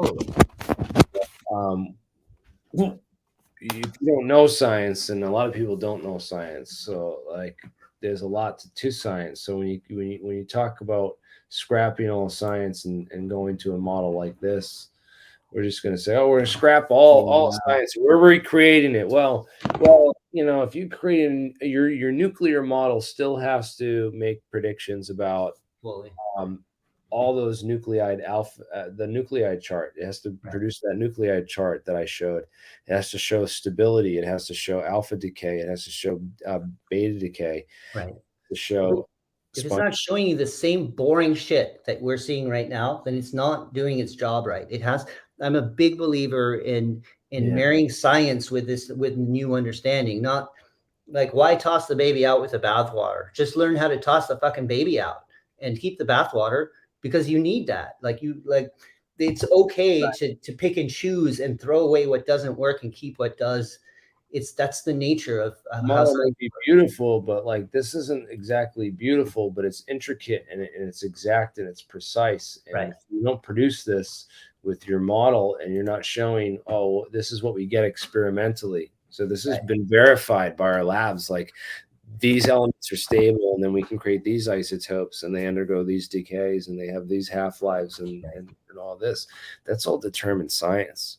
And if you're not producing that, and you're trying to scrap all that because you want people to believe in your crap model, then good luck.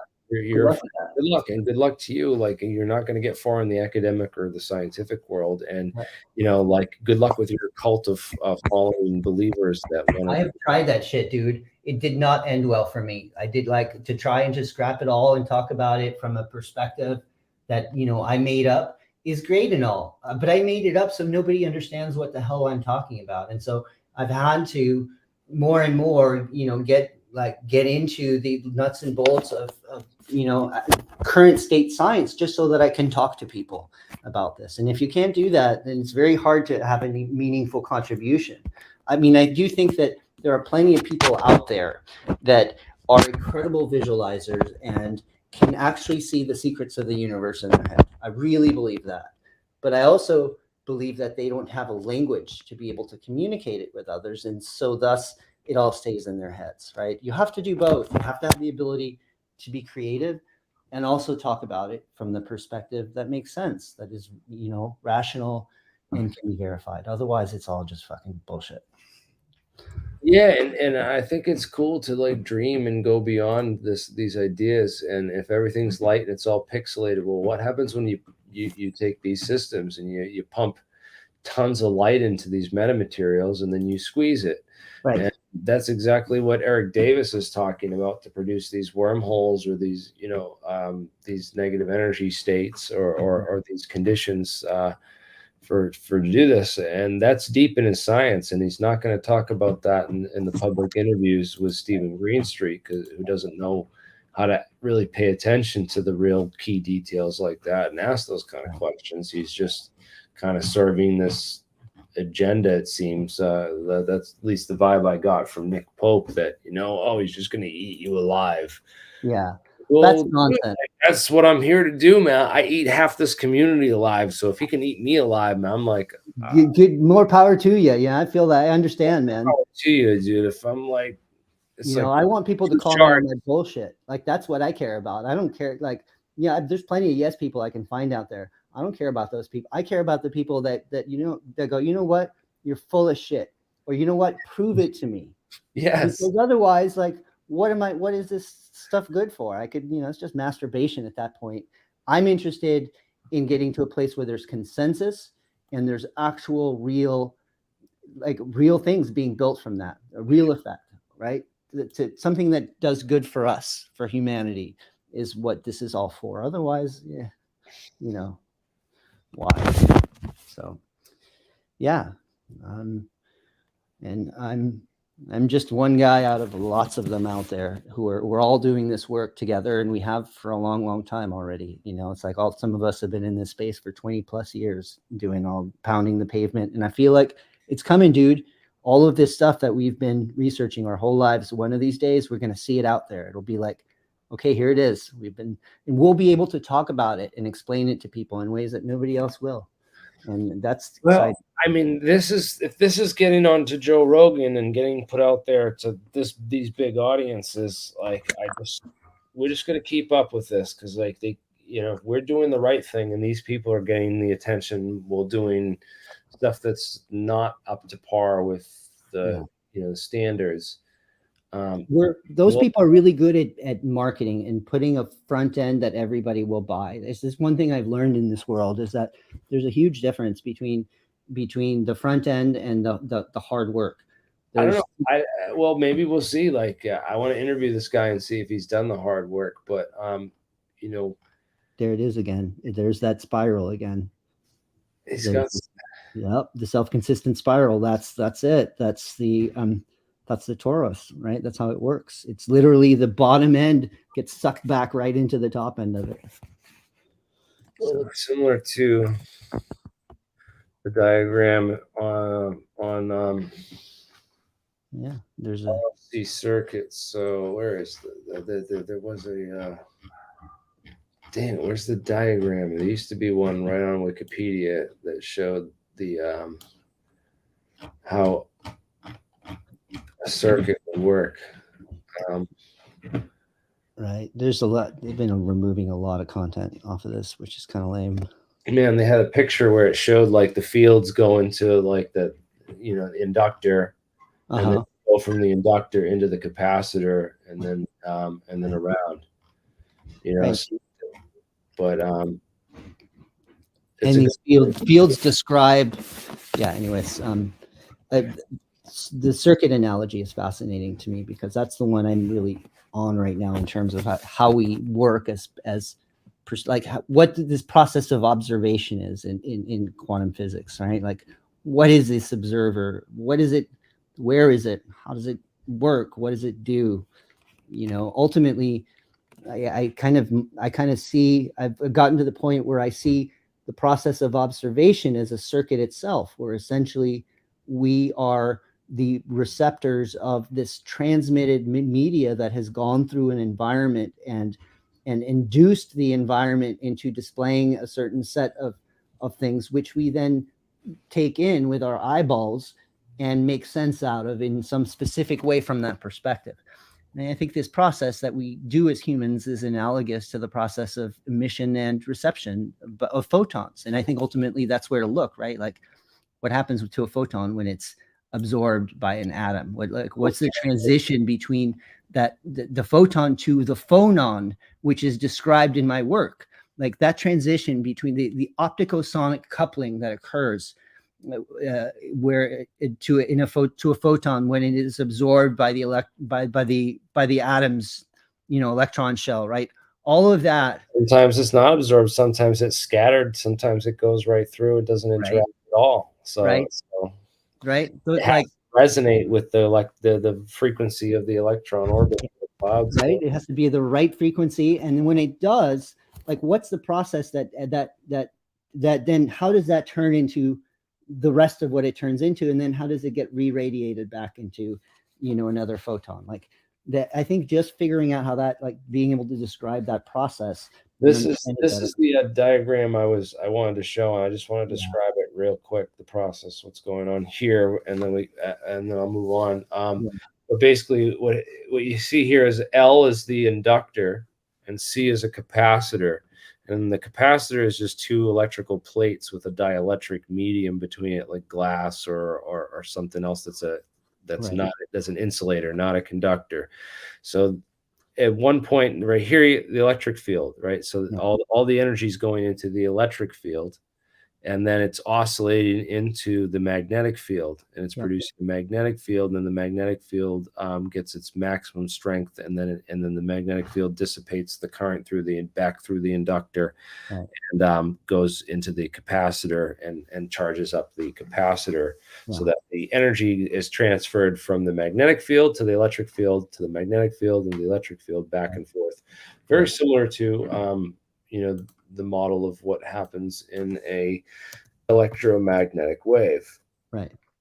And again, notice the local to non-local to local energy transfer in that circuit, right? The energy exists as known locally in the battery between those two plates, and is transferred to the wires of the circuit, which is a local transmission through those wires, which then goes to the inductor, creates a magnetic field, which is a non-local field, because you can't point to any particular particle that says that's that field. It's a whole field that theoretically extends out to the ends of the universe, right? That's a field. And then so we have this process that we're seeing where there's a continuous transference between a local domain and a non-local one. And that fundamentally, that transfer that occurs between those two kinds of domains, I think, is ultimately the heartbeat of the universe. That's how things Anytime there's a photon, there's an energy exchange from one part of the universe to another part of the universe, and it's the exact same thing as a circuit. You're completing a circuit, right?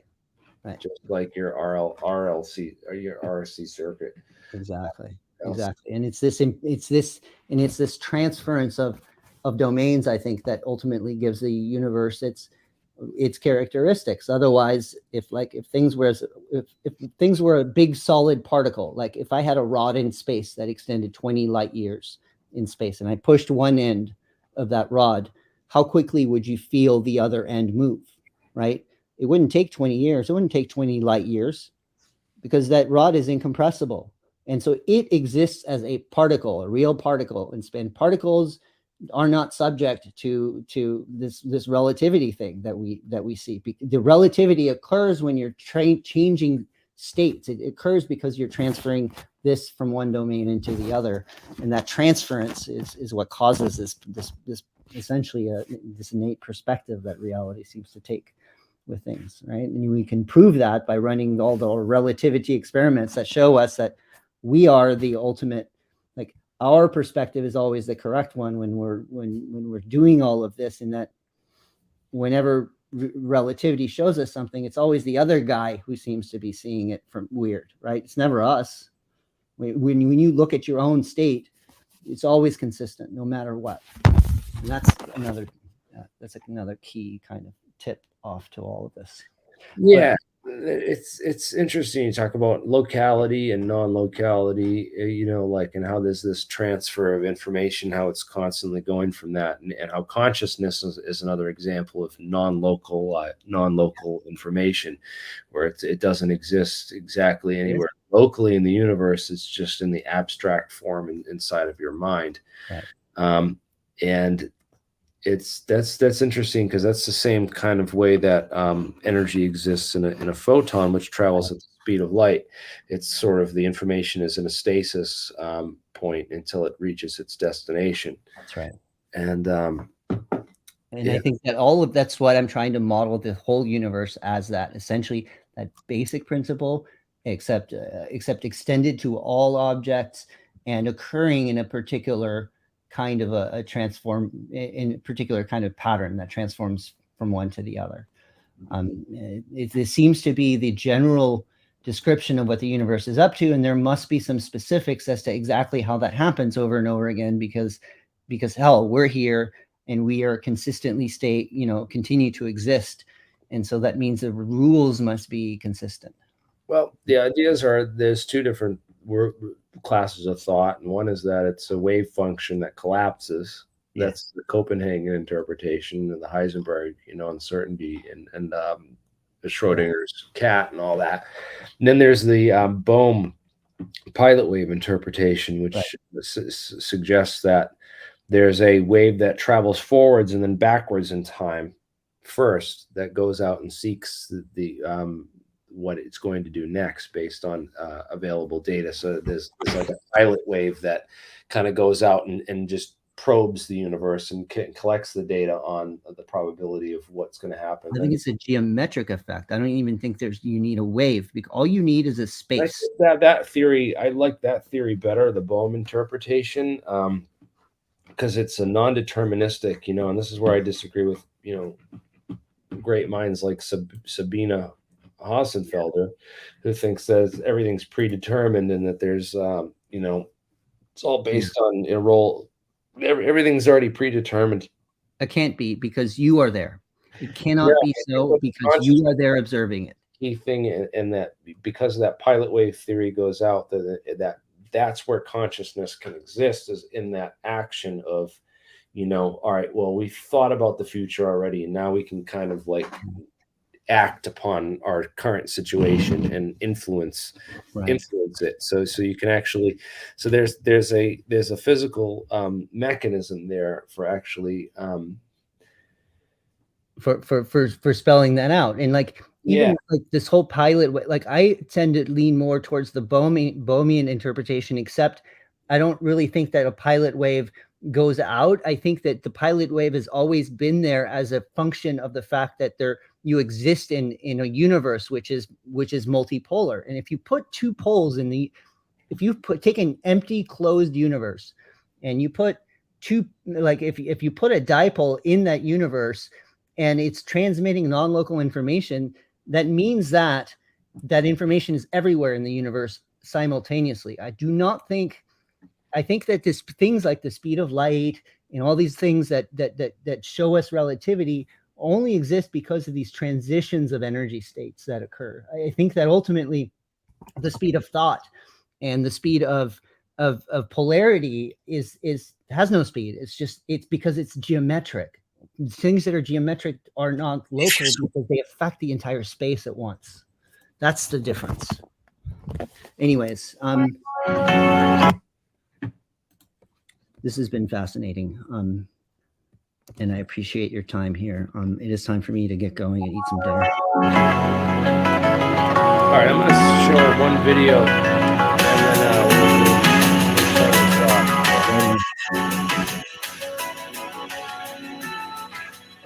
Okay, well, Dr. Eric Davis from Earth Tech, right? And that's Institute for Advanced Studies at Austin. Oh, okay.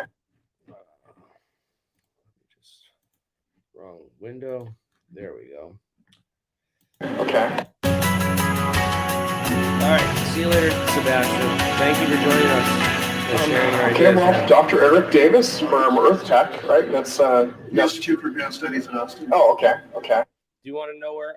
We're going to have Sebastian back on, and we're going to show off where people can. Unless you want to share any links before you go. Do you want to share anything before you go, or are you just taking off, man? All right, we'll have him back on. All right, I'm gonna play this. We'll have him back on soon. Thank you, guys. Which is you could say both are one. Well, can you tell me a little bit about what you're presenting about this year? Well, actually, I'm presenting 3 papers, and 2 papers as a first author and 1 paper as a co-author.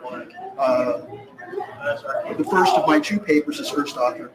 One of them is I'm reviewing experimental concepts for studying ways to extract energy from the quantum vacuum. And it's basically a summary of some experimental concepts that we've been exploring and we're going to be doing in the laboratory to see if we can extract energy from the zero-point fluctuations. We're also putting a little background history on the zero-point fluctuations, what it is physically, its numerical magnitudes and consequences if we can extract such energy for applications in commercial space flight, commercial power systems, and so forth. The other paper I'm authoring is on a review of laboratory concepts for extracting negative energy, for generating negative energy in the laboratory that would be used for generating FTL space-times. And like traversable wormholes or Alcubierre warp drive or Krasnikov tube warp drives or whatever. The idea is to look at the definition of negative energy so that people who are not specialists in general relativity can understand what it really means. The term is misapplied and misused so much that everybody gets confused and don't know what they're talking about usually. So I'm going to clear that up by describing what negative energy is, give its physical definition, and then examine the background of the kinds of effects in quantum theory where negative energy is known to be generated. And then I'm going to look at some selected concepts that have been developed that could hopefully produce negative energy in the laboratory by the way of advanced quantum optics techniques. The other paper is a paper joint with Harold White from NASA Johnson Space Center. He's doing this as a private citizen and not as a NASA employee as part of his graduate thesis work for his PhD in general relativity. It's on examining Alcubierre's warp drive in higher dimensional space-times using D-brane theory. And we show that in D-brane theory, you can actually eliminate the negative energy requirement and replace it with the positive energy and a negative pressure. Well, this is a real breakthrough paper, right? This is at least from what I've seen, this is the first time that we've ever seen an applied physics approach to stringer brane theory. Right. So that's a real hallmark achievement. Right, and the idea is we believe that the Alcubierre metric or any kind of warp metric really represents a velocity boost that goes off the brane that we live on into the higher dimensional space, and the equation of state of matter or energy that you need to affect that physical thing would give you requirement for positive energy and negative pressure. So not any negative exotic matter at all is required. The equation of state looks like the dark energy equation of state in the universe. And so Harold had proposed a first order or rough sketch lab experiment that we could do using lasers in order to try to see if we can test this theory. Oh, okay. And so there you go. Well, so do you think there's more of a future out there then for brane theory? Because a lot of people have questioned it in terms of, well, string theory mostly, but said, can we use this? Here you guys are using this. So does that? Yeah, the door isn't closed on brane theory yet because it hasn't been disproved. Whenever you do experiments, you try to falsify a theory in order to prove it. That's the way you prove theory, is try to falsify it. If you can't falsify it, you proved it literally.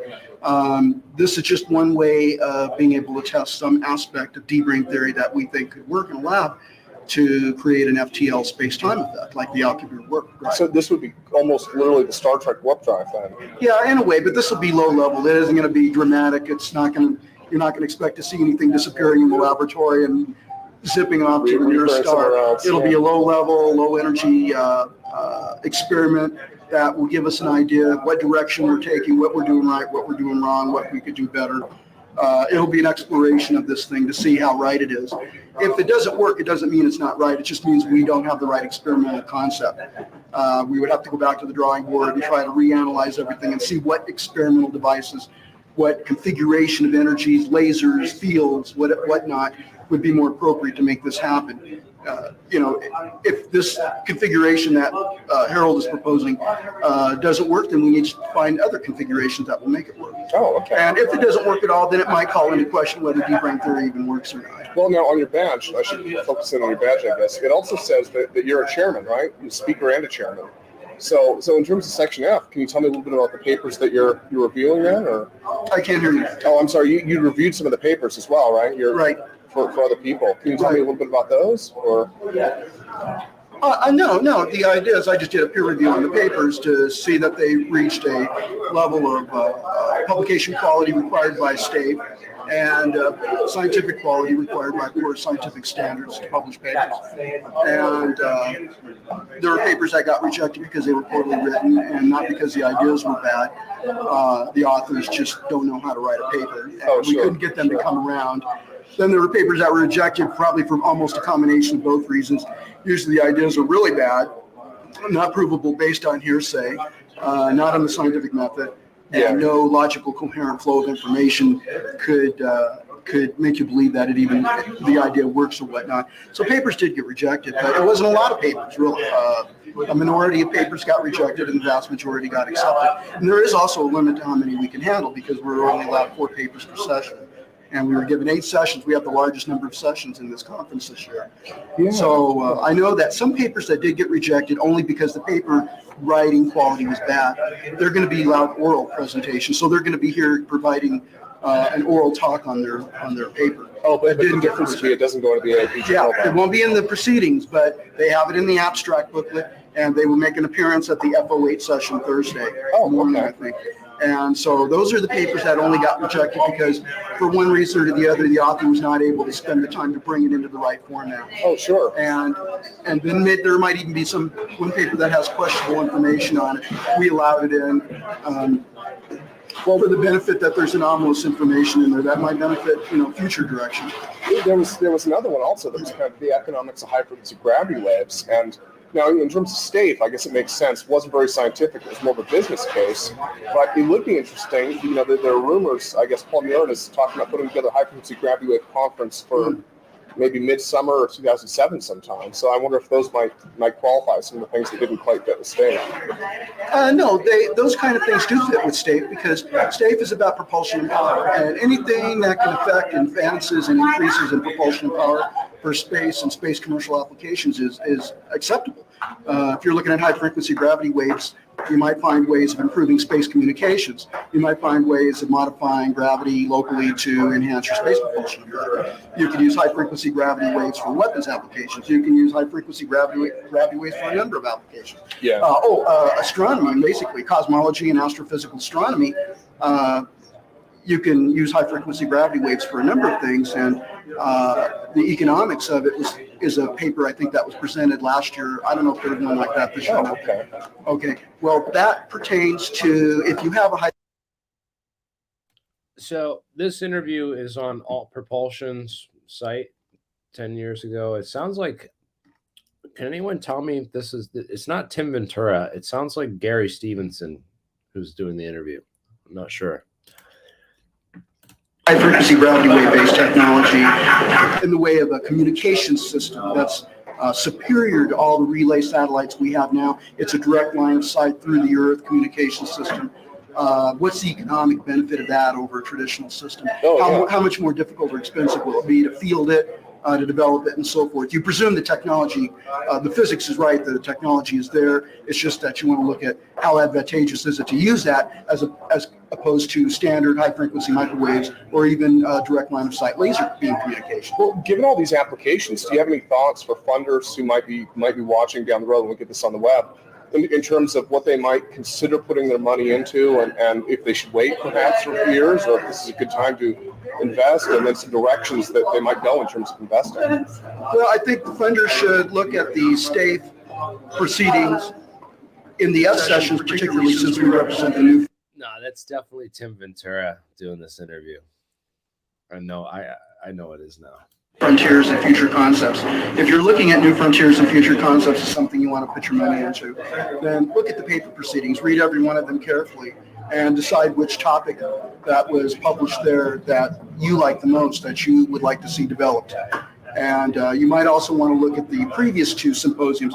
So this year is the 3rd symposium of New Frontiers and Future Concepts. We also had the previous 2nd and 1st symposiums, which was last year was the 2nd and the year before was the 1st one. You want to look at the proceedings from there too, and the F sessions and those symposiums, and see and decide for yourself whether something there is what you like to do. I think high frequency gravity wave, gravity modification, faster than light space times like wormholes and warp drives. Those are all valid concepts you could put money into. Also power concepts like extracting energy from the vacuum, or exotic, no one has ever thought about type ideas involving electromagnetics, which we haven't thought of before. Well, in terms of the lab, now you mentioned an upcoming experiment. I know EarthTech in the past, or Institute for Advanced Studies, has done all sorts of neat stuff. Farnsworth Fuser. There's a great Farnsworth Fuser online that apparently Hal and Michael Agason have built. That's on the website. But one of the things that I'm kind of wondering about is the timeline for these experiments to begin.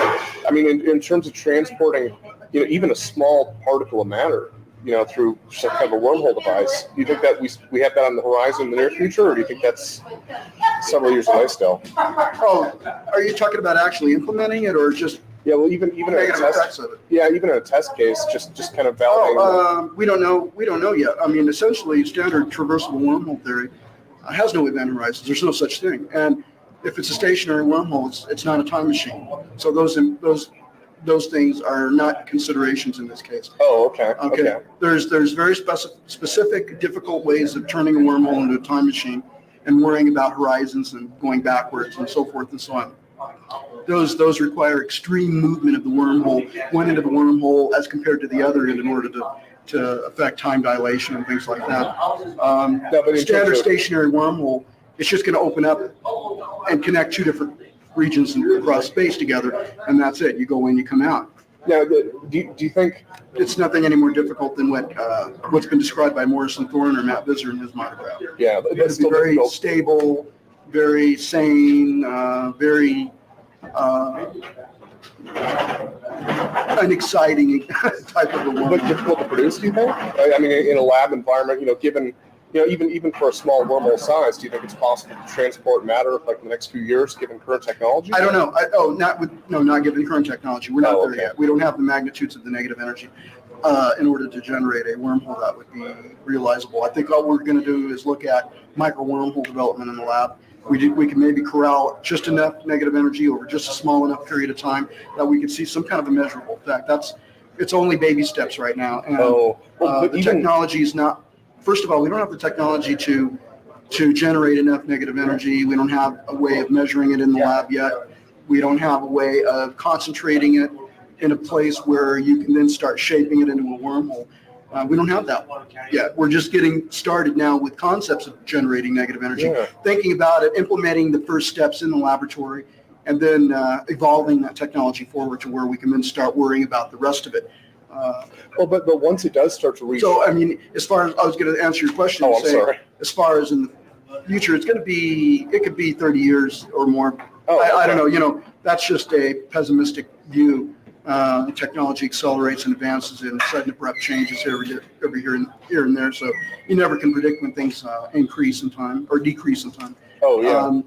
So I just say, 30 years from now we might be possibly looking at being able to create a little small wormhole in the lab and send a beam of particles through it. But that's the best I think we can do. Given, the unlikely event that, or the low probability event that some breakthrough happens that we can make even more negative energy.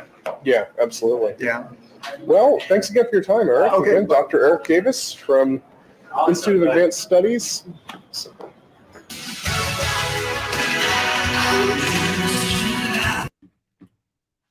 Yeah, that was cool, guys. All right, I'm gonna leave it at that. Eric Davis is not. He's kind of quacky a little bit. He's definitely a nerd, but he definitely knows what he's talking about. He's in regards to some things, I can't say that I have much faith in the Eric Davis Wilson memo notes and stuff for my obvious reasons, but I'm going to give Eric Davis a fair shake and hope that he responds to our request to have him on to talk one more deep about the physics of these wormholes and warp drives and negative energy and different ideas for this and what he thinks of our ideas for this with squeezed light and pumped laser pumped metamaterials. Thank you all for watching, and everyone have a good night. And we'll keep peeling away at this and keep deep diving into the physics and asking the real deep questions. Thank you all. Join up. There's a link. I'll post it right a second for the after party.